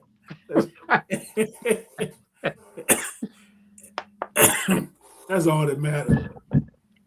You know, so we in the first round. You know, I watched a little bit of OKC. I watched a little bit of Denver and Minnesota last night. Yeah. I think I fell asleep on that one. That was game 2. The late game. That was the late game. And I was working last night, so I didn't even see the first game. But I talk a little bit about the Knicks. And while, it's exciting for the Knicks to be in the playoffs, it's New York. You know what I'm saying? Spike Lee, you know what I'm saying? They got celebrity role. So it's a different excitement. Madison Square Garden. It's the Garden. When the Knicks are good, it's not a bad thing for basketball. Right. It's not a bad thing for the Knicks. I just don't believe, man, that they can win with what's his name dominating the basketball like he did. Brunson. Yeah. I just don't see that as I think they flow a lot better when he's not on the court. The ball moves, the offense seems to flow a lot better. Now he scores a lot. He's effective, but I just don't see that as a long range winning strategy. You know what I'm saying? And again, he's a big reason why they are in the playoffs since he was traded over, or since he signed over there as a free agent a couple of years ago. He was a big part of the turnaround for the franchise. So it's a catch-22. It's almost like they need a Phil Jackson to tell Michael Jordan, hey, you got to trust these guys. You got to pass the ball sometime, Michael. You know what I'm saying? And he's effective. He scores a lot, and he's effective in the way he plays. But just in my opinion, that's not a recipe for a championship. You know what I'm saying? Yeah. And I said that for the last 2 years, just watching him, especially in the playoffs, where he kind of dribbled the air out the ball and trying to get something in the last, 7 to 8 seconds of the shot clock. And in the playoffs, it's just not conducive to winning. That's just my opinion. And I mean, and to your point, we can look and see. Basically, there's only one player throughout my journey of watching basketball, and I go way back, who can be a dominant scorer in the NBA, in the playoffs, in the finals, and still able to win, and that's Michael Jordan. Mm-hmm. Michael Jordan had that strong will where he will dominate you offensively, and he takes these teams and they win championships. Brunson, Harden. I mean, even when you go back into history, Jerry West averaged. I saw where Jerry West averaged 40-something. They ain't win nothing in the playoffs. These guys who averaged a lot. Wilt was averaging a lot of points, and he wasn't winning nothing. And Wilt didn't win until he started letting. He won one with the Philadelphia Warriors, and there were some other talented people around him that was doing a lot of the scoring. Wilt came down, didn't score all those points. He won with the Lakers when he wasn't really the man scoring all the points. It was spread out. Jerry West and some of them other guys was on the team. But Michael Jordan has been able to do that. That's why Michael Jordan, to me, is so special, is the fact that he's able to win the way that he want to win. And Brunson is incredible. We see what he do. It's some incredible thing. Kind of blows your mind when you see what he's able to do, but it doesn't get them to where they want to go. Yeah, and you named the list. You know what I mean? You talk about Harden, who has been fantastic in the regular season. Yeah. And just wasn't able to get it done in the playoffs. I don't think he ever got out the first round. George Gervin used to dominate the ball. They didn't get him anyway. They didn't get Tracy him. McGrady. Tracy McGrady. Allen Iverson. Right. You know, and Iverson was blessed enough to get to the finals the 1 year. Right. But I mean, again, you know, it just, to me, and I love great players. You know what I'm saying? And I don't take nothing away from a great player that's making it happen. Mm-hmm. But when you talk about championship basketball, and in the NBA, it's a playoff series, that is different than one night in Minnesota, the next night in Milwaukee, the next night in Dallas. Like, you know what I'm saying? It's not the same. It's you playing one team for 4 to 7 games. It's no way close. And, right. and there's a difference. The strategy is going to change every night.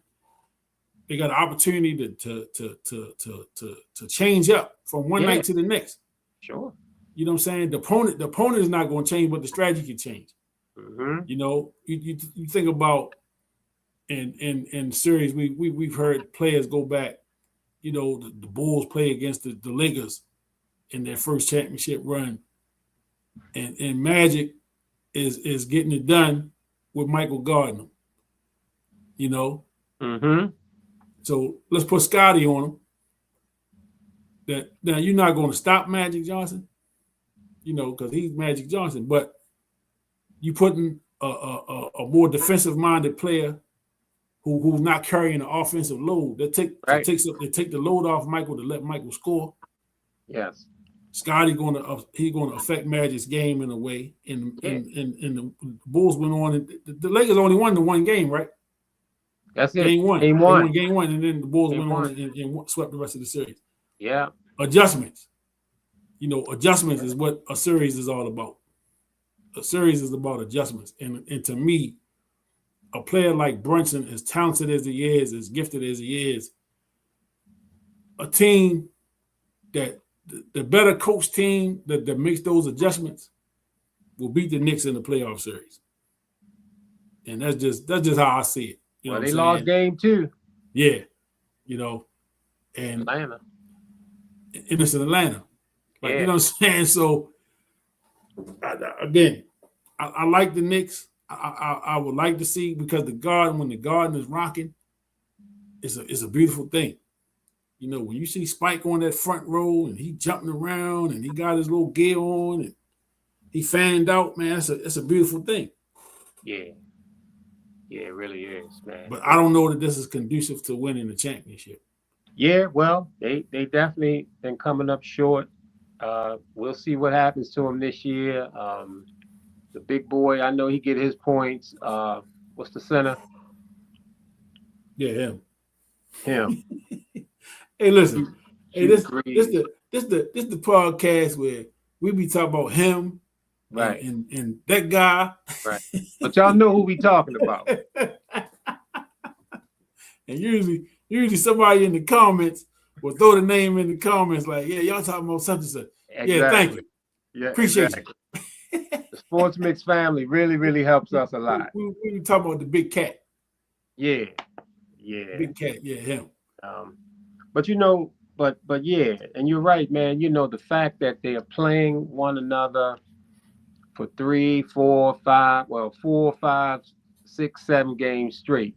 Mm-hmm. I mean, you talking about the level of intensity rising with every counter move, you know, making adjustments, figuring out what's working for one team, making adjustments, and it doesn't work the next week for that team, and there's always these adjustments, and that's where your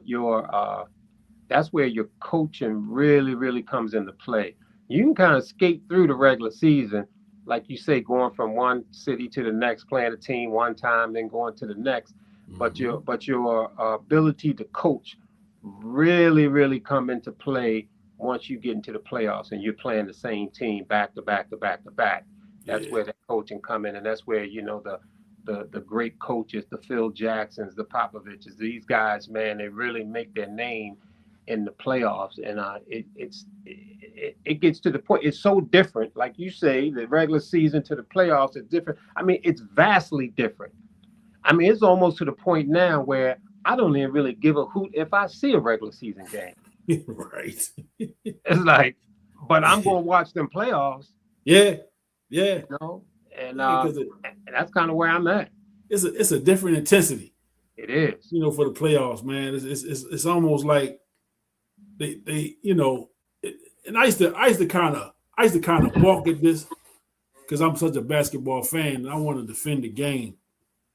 When people would say like the regular season, man, it's play like it don't mean nothing. And I watched there are some regular season games that are some good games. Let's not get it twisted. But like you say, man, when you go from one city to the next, you know, you can get lost in that.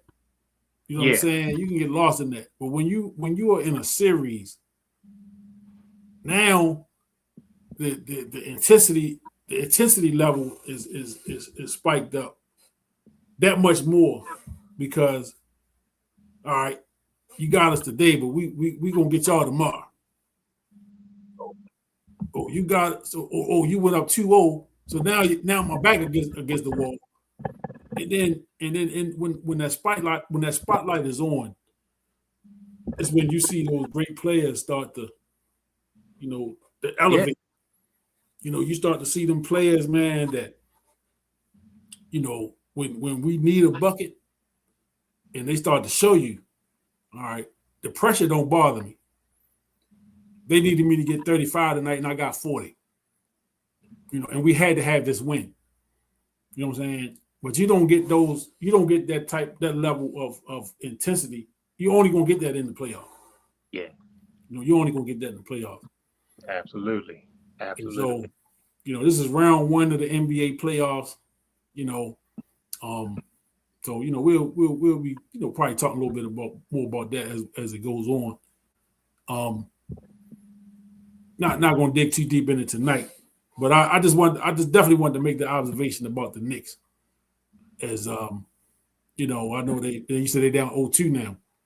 No, I think they won game 1, but they lost game 2. So it's 1-1. It was 1-1, and they go back to Atlanta. Okay, all right. So it's 1-1. But again, I just watched Brunson, and I've been watching them for a couple of years, and I just kind of be like, this just is not conducive to championship basketball, in my opinion. You know, and if they go out and win the championship, I'll be the first one to come away and say, "Hey, I was wrong." Yeah, I was wrong. Yeah. But until they win one, I'm gonna stand on that. Well, I still think that, you know, that if they do win it, it's going to be a little different than what they've been doing. Yeah, for sure. Yeah, for sure. It'll be a little different. Yeah, yep. So the WNBA season is the young ladies are in training camp right now. You know, they had the draft about 2 weeks ago in the WNBA, and now with the new collective bargaining, they starting to dial out some of those big contracts. You know, you got your first millionaire players in the WNBA. You know, long overdue. Yes, in my opinion, long overdue for the ladies, man. I applaud them for standing their ground. You know, doing this collective bargaining, whatever you call it, the negotiations. Right. You know, going back and forth, and the league telling them they can't afford to play this, and you know, people throwing shots at the women, man, for demanding that they get paid. And again, man, these are professional athletes. You know, the WNBA wants to get to the reputation, just like the NBA, where they are the premier league for the greatest women's players in the world. You know, the NBA right now is the premier league for the greatest players worldwide. And this is the pool is so wide open in the NBA for where they're getting players from everywhere, all over the continent now. And so the NBA game is a worldwide game. The salaries in the NBA have been elevated for years now. You know, you might have had your first millionaire player in the NBA in the 80s, the early 80s. Mm-hmm. This is, you know, 30, 40 some years later. The WNBA has only been around since 1997, I believe. So they're going into year 30, well, 29, 30. And they just having their first millionaire player this year. You know what I'm saying? And you know, I know the structure is set up a certain way where they, you know, I don't know if they what the salary cap is for each team in the W, but just to see that they start to get some equal pay. And again, they don't play an 82 game season like the NBA. The season is not as long as the NBA season. So you're going to get paid comparable to the season that you play and all of that, which it makes sense. But at this point, the popularity of the women's game, the fact that they are now starting to get paid, so you're going to draw more women are going to want to stay here in the United States to play, where they don't have to go in the off season. They have to go play somewhere else during the off season to offset the money that they're not making. They can make a salary here, stay in America all year round. You're going to draw more women from all over the world to come to this league. Once the league is growing, they expand it. You know, they got a couple more new teams coming into the league. So the league is growing. You know, with growth is going to come more money.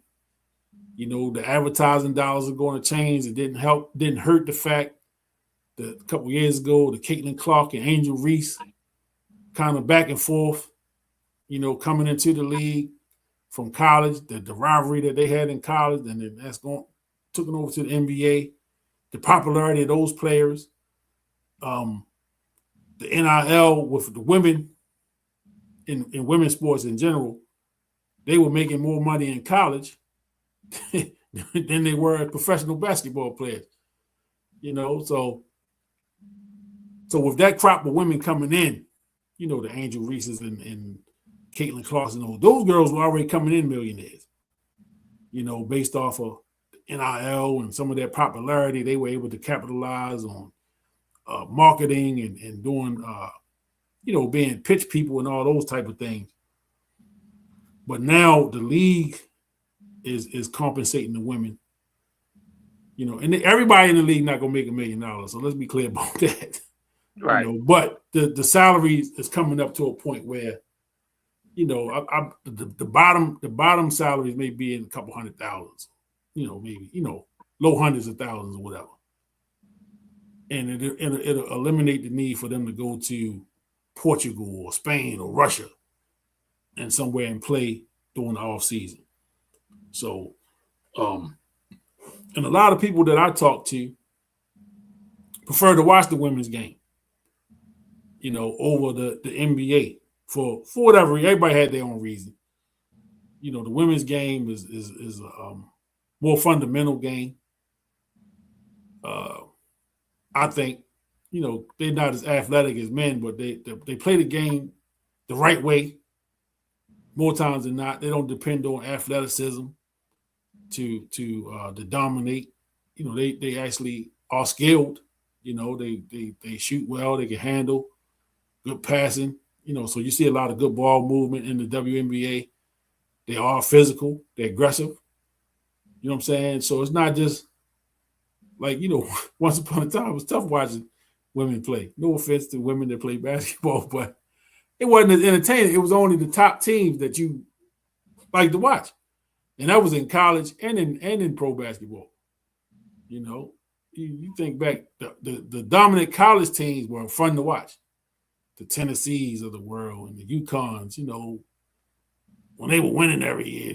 USC back with Cheryl Miller and them, you know, they were fun to watch, but it was top heavy.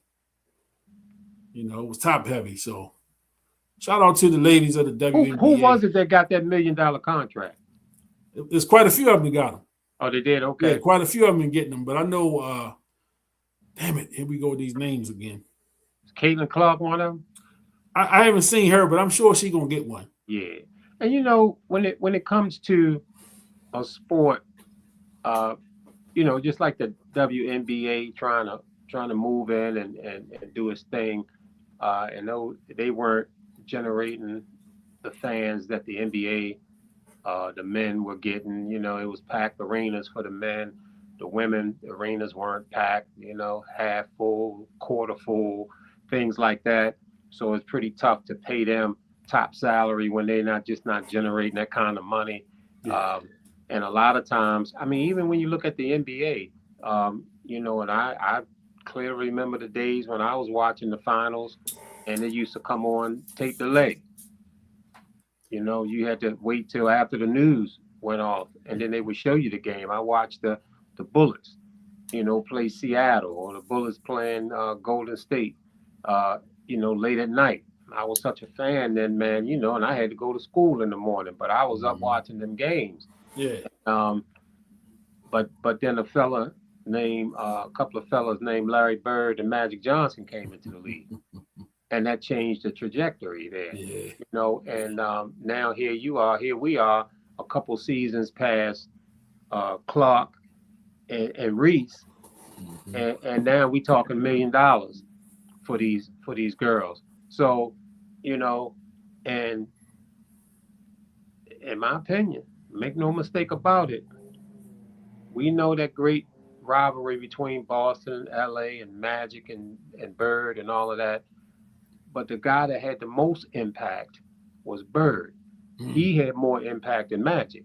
And likewise in the WNBA, Caitlin Clark has more impact than Angel Reese. Now they both play a role. Reese and Magic played huge roles, and they had their place. But don't get it twisted.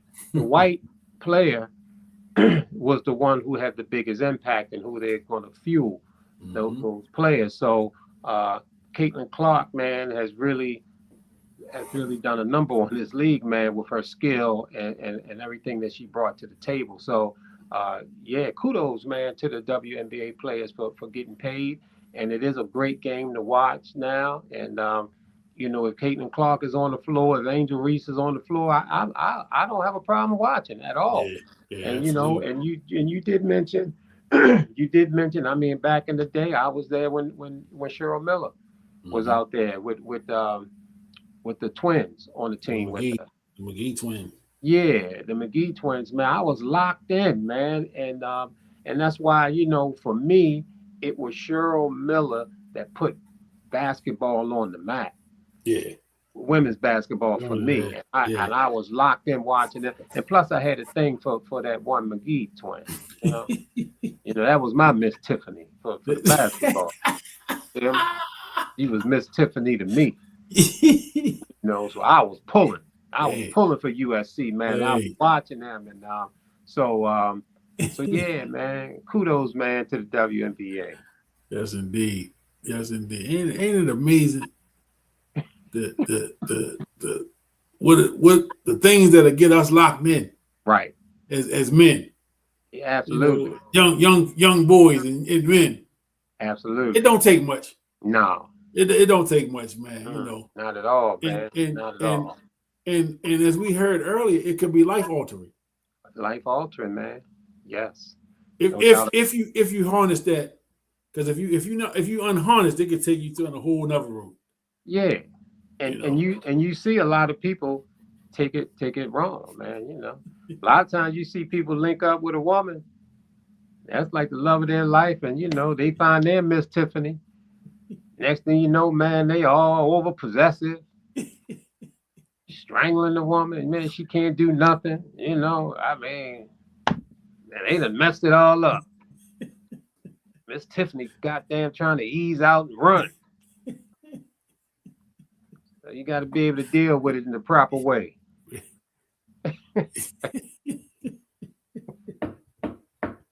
Got to deal with it properly. And if you missed the Miss Tiffany reference, you got to rewind the tape and go back to the beginning of the show to get that. You know, because it definitely has a point. There's a point to the whole Miss Tiffany. Miss Tiffany might become a regular on the show, and she don't even know it. For us. She don't even know it. They don't know. She don't know. Because we all have experienced Miss Tiffany moments. Who you telling? And you know, as we move forward, as we talk, it's going to be some Miss Tiffany moments that's going to come up in our conversations. That's facts. Exactly. That's factual. Absolutely. But yeah, so shout out to the ladies. Shout out to the ladies and yeah, absolutely, man. What would the world be without Miss Tiffany's running around? It'd be tough. It'd be tough, man. It'd be tough, man. The way my mind work, it'd be real tough. Yeah. Yeah. Yeah, exactly. Exactly. So it'd be real tough for me. Yeah. So okay. Thursday night, NFL draft is happening. Mm-hmm. And the NFL, again, I've said it here, man. NFL is king of all sports. They got the greatest marketing machine in all of sport. Yes. Kickoff ain't until after Labor Day. In a game that matters until after Labor Day is in September. This is April week. And we haven't really stopped talking about football since the football season's over. Exactly. There's always something, man. The NFL, man, has found out a way to stay. I mean, man, this last week, it was big news, man, that Lamar Jackson showed up to the voluntary work. That was news. Yep. Big news. There's breaking news. Yeah. At the Ravens facility, Lamar Jackson, and they had this. Did you see the slow motion him walking into the building? It was some guys already reporting that he didn't show up. Right. It was dogging him. Killing him. Destroying him. Unbelievable, man. Unbelievable. It is amazing to me. Unbelievable. How the NFL had just grabbed us by the kahunas. Yep. And just won't let go. They won't let go, man. I mean, they find a way to make news out of everything. I saw a video today. It's a quarterback competition in Cleveland. Shador and Deshaun Watson was, taking turns, man, throwing passes. Right. Is it a competition? Like, you know what I'm saying? What's really going on in Cleveland? Is Deshaun Watson, is he going to be there? Right. Are they going to hold on to him? Are they going to trade him? What's going to happen? Because it hadn't been good since he got there. Right. He came there under some some pretty handsy circumstances. Yeah, handsies is right. For sure. You know what I'm saying? So that was pre-Diddy. Pre-Diddy. How about that? Pre-Diddy, not P. Diddy. Not P. Diddy. Pre-Diddy. Right. Yeah. Damn, you'd have thought, you'd have thunk. Right. You'd have thunk that goddamn Justin Tucker would have learned. Yeah. I don't understand that. I don't understand that, man. Hey, Justin, you didn't see all that Deshaun Watson went through? Come on, man. And you gonna pull the same thing?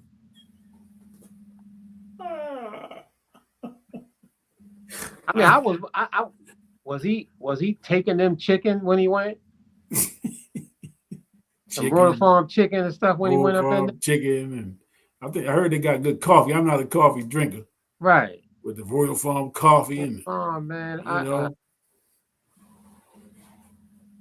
poor Justin. He still ain't got a job. Update: the Portland Trail Blazers have come back and taken the lead, 104-101, with 11.4 seconds left, and San Antonio has the ball and has called timeout.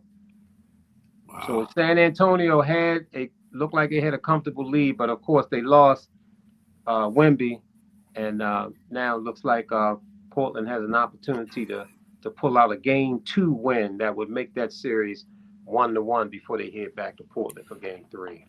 Yeah, and you lose a Wemby, that's a very significant loss. You better believe it. That's a significant loss, man. I think he was just named the Defensive Player of the Year too. Yeah. And again, we talked about him and his talent at and again, man, what's he in year 3? I think it's 3, something like right? that. Yeah. So he's still learning. Yeah, young guy. Yeah, he's still a young dude. He's still learning. His only concern is injury. Yeah. For me, I think if so. he able to be healthy, oh man. Because he's frail looking, you know? Yeah. I mean, he got that Ralph Sampson build. Yeah. And injury was a thing for Ralph Sampson. Yes, it was. You know, injury was an issue for him.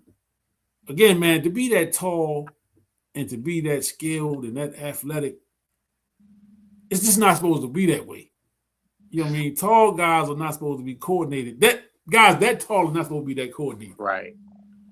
You know what I'm saying? Not only is he coordinated, but he has some skills. And he just getting better and better and better, man. And so the sky's the limit. And I was thoroughly impressed, man. Oh, no doubt. I watched a couple games of him during the season, man. I said, man, this is unfair, man. Right. This is unfair. But shout out to Wemby, man. Hope that it's just a one game situation with the concussion. I know most of these leagues are a little more cautious with head injuries now. So I'm just hopeful that it's not something that's going to be lingering and that he'll be able to get back. And again, this is where stars are made. Absolutely. Superstars are made in the playoffs. Better believe it. You know, when the lights are the brightest, this is when the opportunity to step out. You can be a bad mofo all during the regular season, James Harden. But if you ain't carrying that thing through the playoffs, yeah, ain't nobody checking for you, Otis. Exactly. The quick update on the Portland San Antonio game. San Antonio inbounded the ball. They were down by 3, 104-101. And Portland immediately fouled, sent them to the free throw line. And Vassell hit both free throws. So the score is 104-103 with 10.4 seconds left. And Portland will have the ball with a 1-point lead when they come out of this timeout. Yeah. That clock management is something. You're right about that, man. When it comes to making your name and you anybody claiming to be the great player or a top 10 player, top 20 player, you will have to have shown something on the biggest stage, through the playoffs, through the finals. If you ain't do it there, I'm sorry. You're not going to be considered in my top 5 or top 10. You gotta do something in them finals, man, because we know, as we talked about a little while ago, how much the intensity of the game changed, how much the back and forth, the strategy, playing each other back and forth. You have to perform under those circumstances because a lot of times you can be figured out in the playoffs and you can be shut down. Yep. With strategy. Let's take him out the game. Let's do this. And that's why you see the names of Magic and Bird and Jordan and these guys who've been to that championship game, the Shaqs and all of them, man. Can't deny them. Jason Terry. Right. Robert Horry. But, what was the other dude with Dallas that they say gave LeBron fits? The little dude, Spanish guy. I can't even think of his name. Him. The lights was bright. It was bright. The lights was bright, man, and he showed up. He showed up, man. He showed up, man. Yeah, but that's what it's all about. That's what it's all about. You man. know, when them lights are bright, can you stand that? Can you stand that heat? Because the lights draw a little heat. And a lot of people, man, cannot stand it. And Jason Terry made a name for himself, man. That dude made a name for himself. Right. Yes. Man, I wanted to strangle Jason Terry. Man, I wanted to strangle them dudes, man. Yeah, man. But you had to give him credit. Yeah, they showed up. He was doing it, man. And you know, if you watching the NBA and you watching them finals, man, and them guys show up like that, you hate them guys for life, man. Oh man. Hate them for life. But ultimately, you appreciate the talent because they did it on the biggest stage. Biggest stage. When the lights was the brightest. Lights was the brightest. And that's what this time of year is all about. You know what I mean? Like last year. And you saw this kid coming, that SGA. Yeah. He was coming.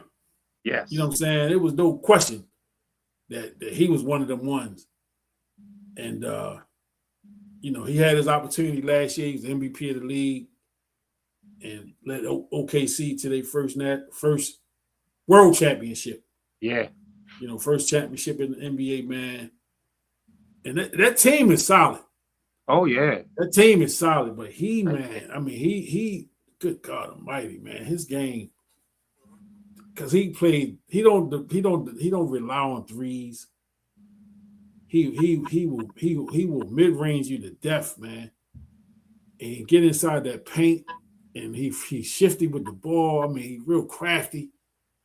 He pretty much get wherever he want, and you watching him work. You know what I'm saying?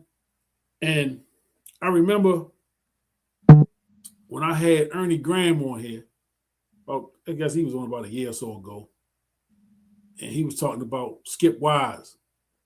And I said, you know, I never got a chance to see Skip, but if you could compare Skip Wise to anybody, who would you say remind you of Skip Wise? And he said SGA.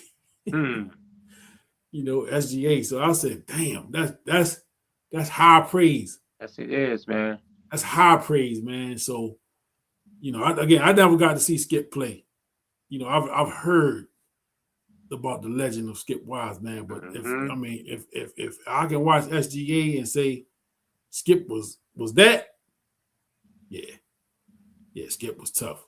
And you know, when it come to SGA, there is a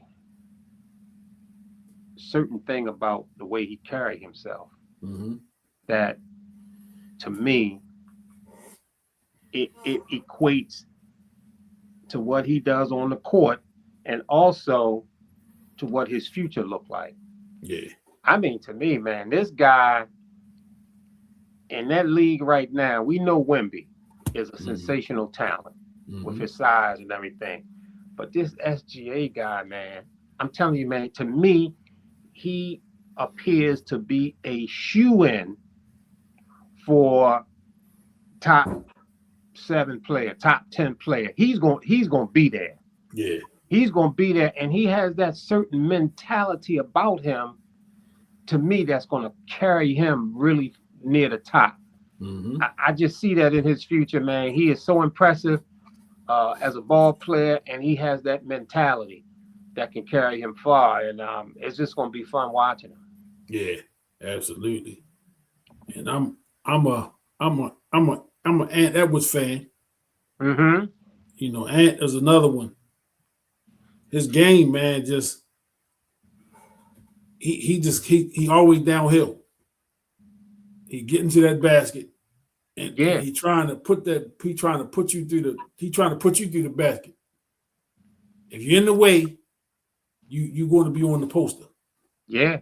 You know, he has that mentality. I'm coming. He has that mentality. You know what I'm saying?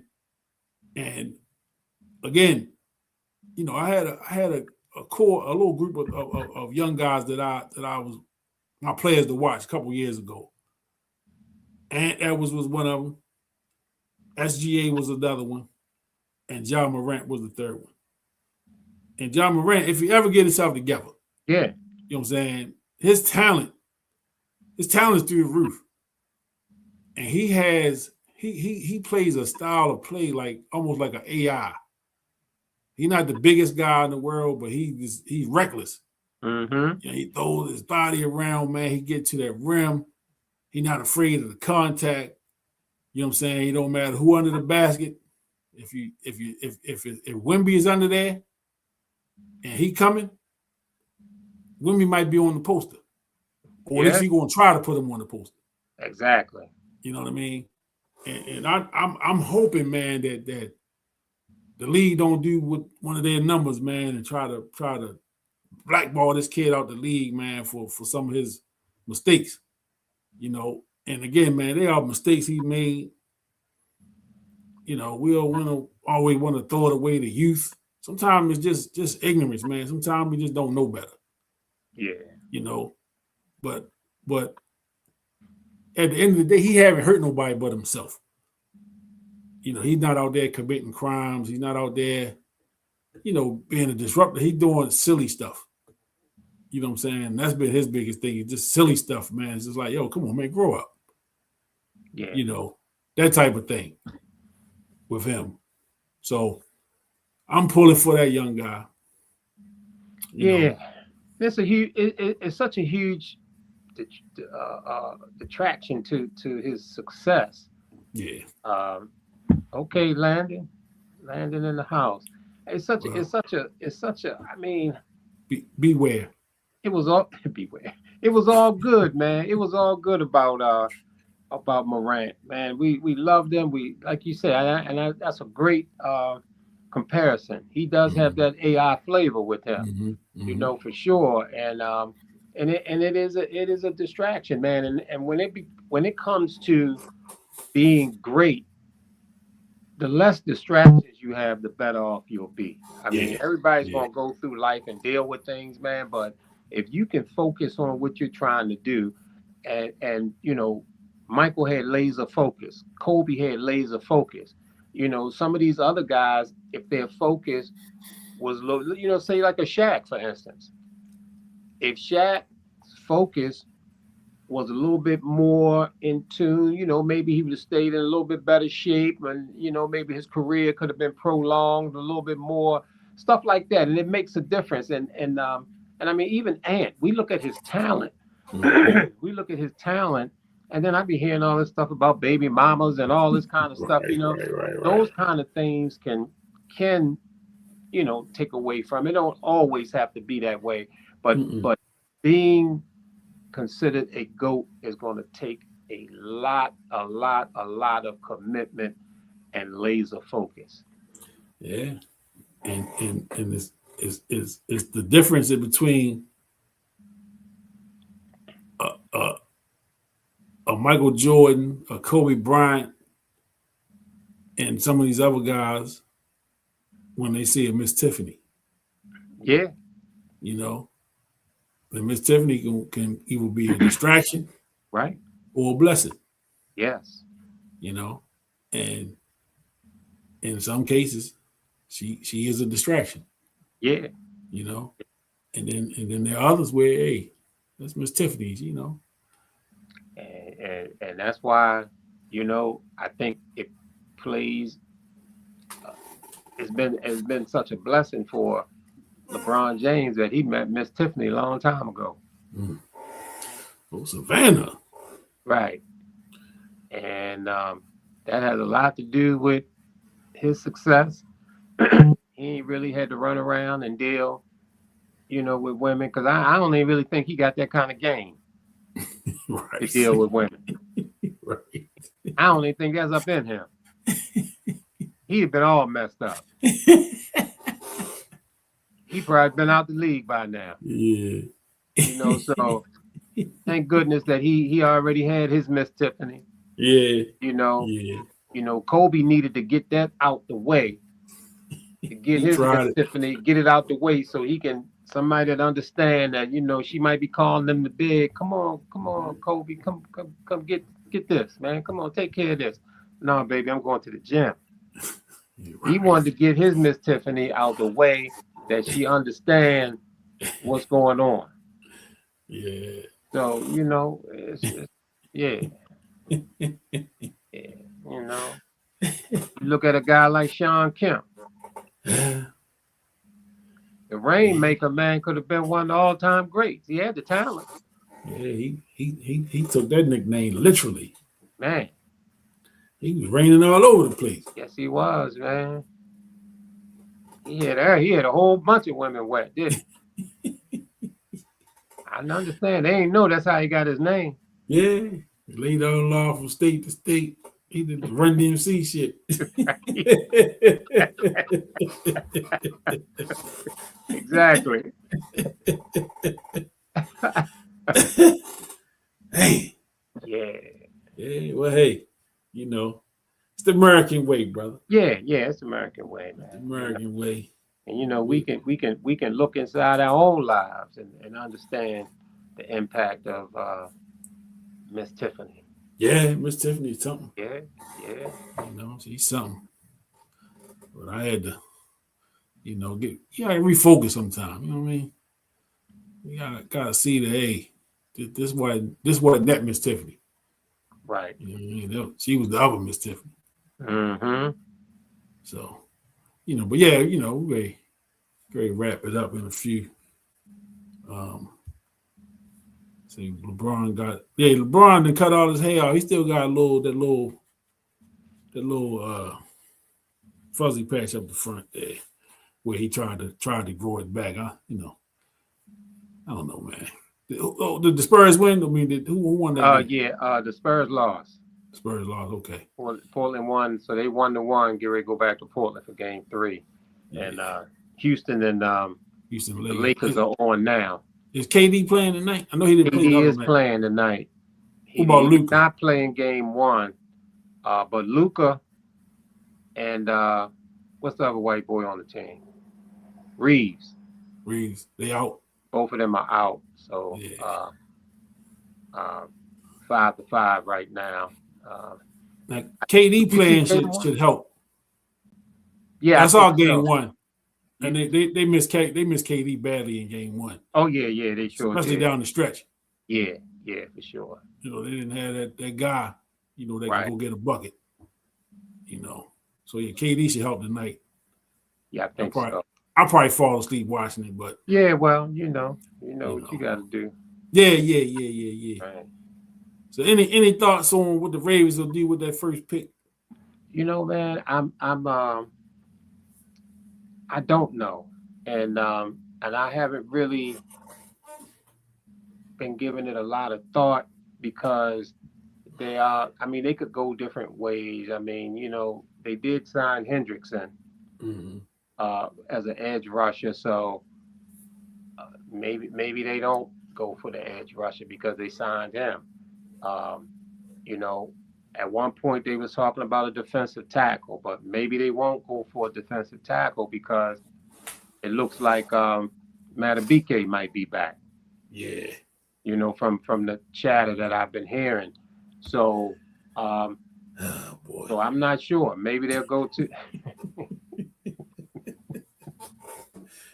oh boy. Where he be coming up with this stuff, man? I'm serious, man. Oh boy. I tell you, boy. I tell you, when he hit us with his favorite podcasters, I said, beware. That was just a little jab. You knew the overhand right was coming. You see, he had the fist on there. I'm gonna give y'all the fist bump. Yeah, this the jab. Just to let y'all know, I'm just getting warmed up. He probably took a nap and just waking up. Yeah, he got full of energy. Yeah.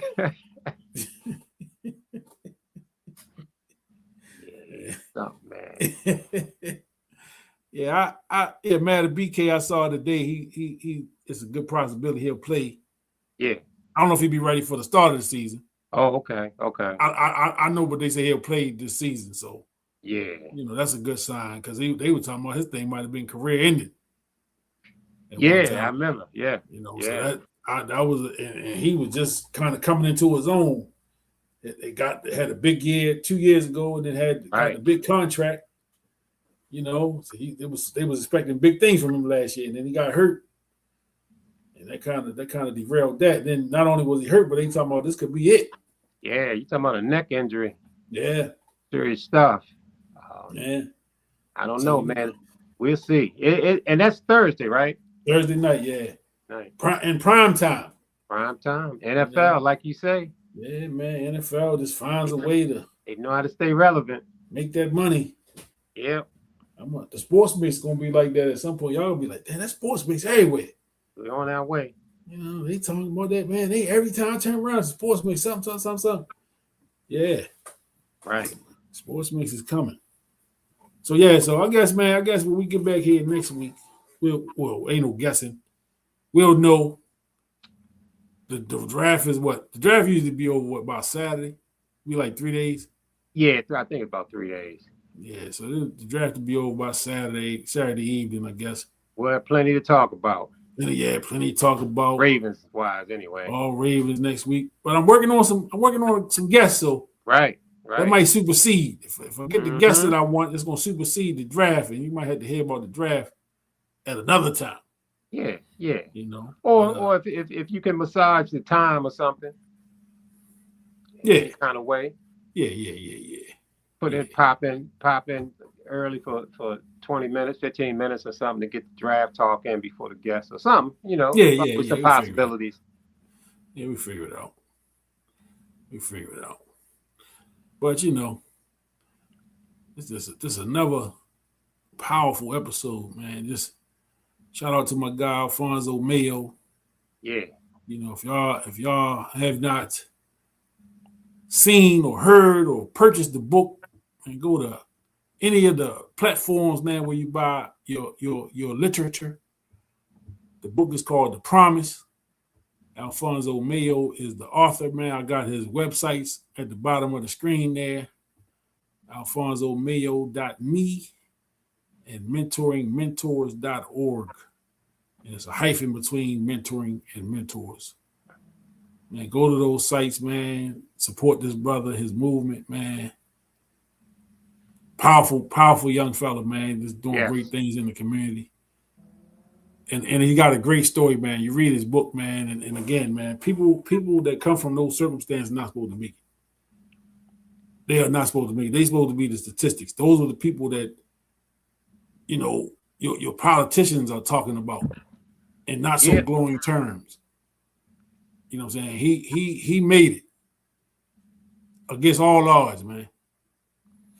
Against all odds, he made it. So he was here this evening, man. Just again, man, set the tone right out the gate, man. Just a great conversation with him. Get to know his story, man. Again, if you purchase the book, support his movement, you know, just whatever you can do to help, man. It's all great, greatly appreciated. But we wrap this episode up. You know, another strong episode, man. Again, you know, always. This worked the last time. Yeah, I know we do a lot of talking, you know, and in the air there's always that goat talk, you know, you know. But you know, tomorrow I will be going to see the goat of all goats. Okay. You know it. You know. Is that tomorrow? Yeah, I think it's a pre. I don't know. This might be one of the early viewings. Okay. You know, that you can see. And you know, when it came to Mike Jackson, you know, I didn't mess around. Yeah. I didn't mess around. And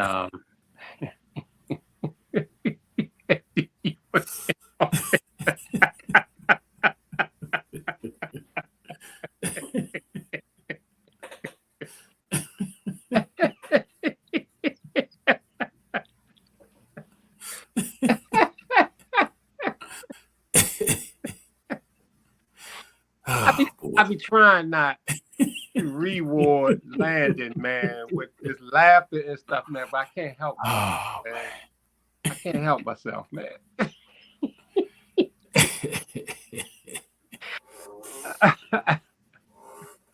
Thank God he ain't at a laptop where he can he can get it off a little quicker. He on his phone, I'm sure. But yeah, man, I'm going to see the Michael Jackson movie. I think it's simply entitled Michael. Yeah. Yeah, and so I'm going there to see Jafar, Jermaine's son, play the role of Michael, and you know, like I say, when it came to Michael, I didn't mess around.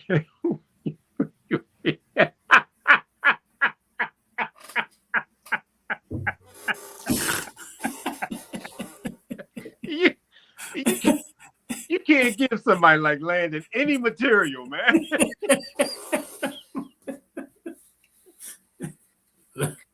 Can't give that man no material. Oh man. When I go, I want to make sure my phone is charged fully because I want to be taking some footage of these fools coming in there with their gloves on. Yeah. The beaded jacket, the Thriller jacket. Yes.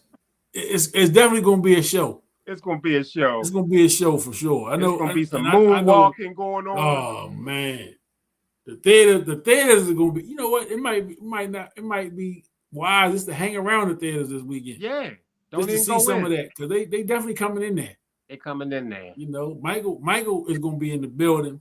Michael, whether we believe it is him or not, right? Michael's gonna be in there. Right. And again, man, it just goes to show you, you know, the impact that this brother had, man. Oh yeah.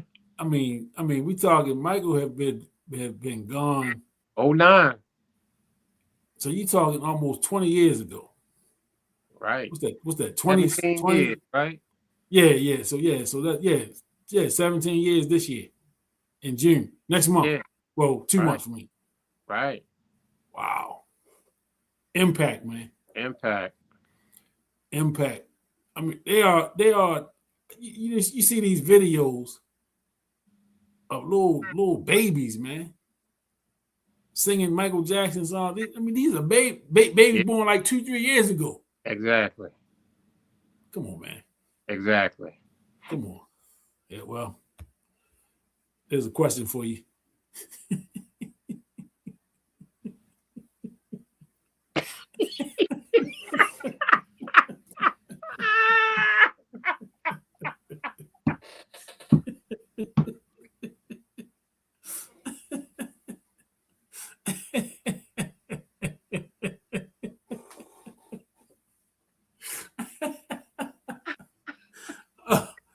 Oh my goodness.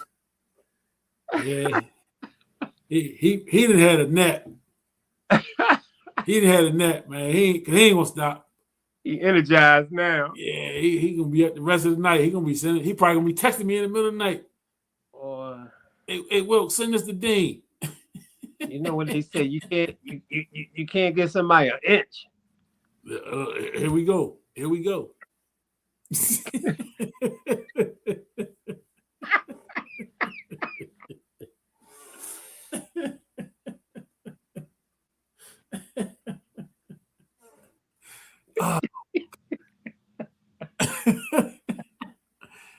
Oh man.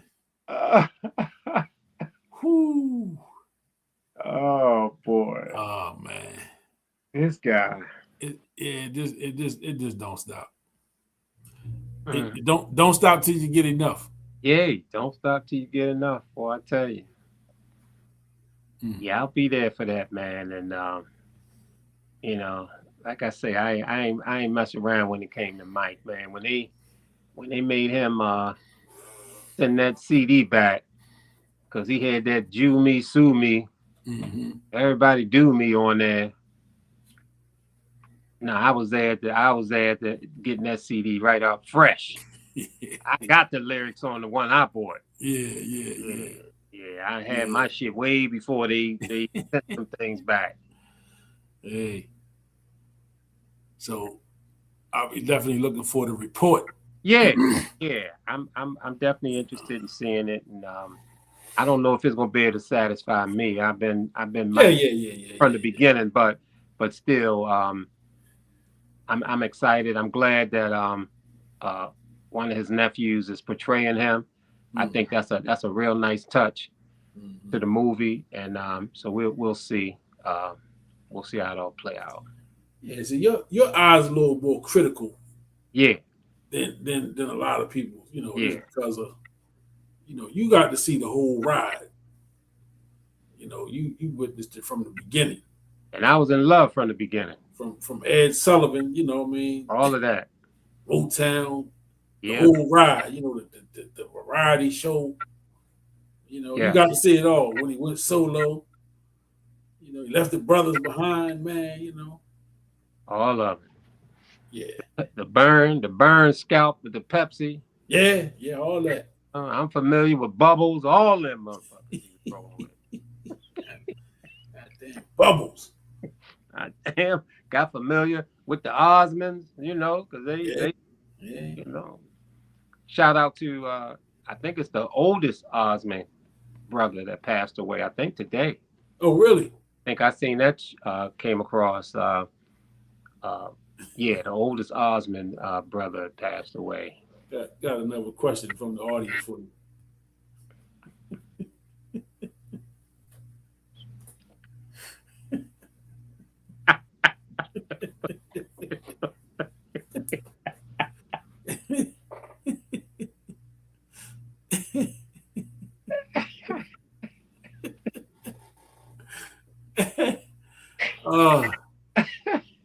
Oh boy, man. Landon, something. Oh man. The Thriller video. After the movie for the moviegoers. This guy, man. Yeah, man. Well, yeah, let's get out of here. Yeah, man, I'm on my last bit of info. I'm ready to shut down. I see my energy running out. I'll be out of here in about 20 seconds, man. But yeah. Yep, but we'll be out, man. We out. We back next week. And we might get an update on the Jackson movie. The Michael movie, I'm sorry. If you got some footage to share, definitely share that. I'm gonna make sure I be ready for some footage. All right. All right. Peace out. Peace out. Peace out.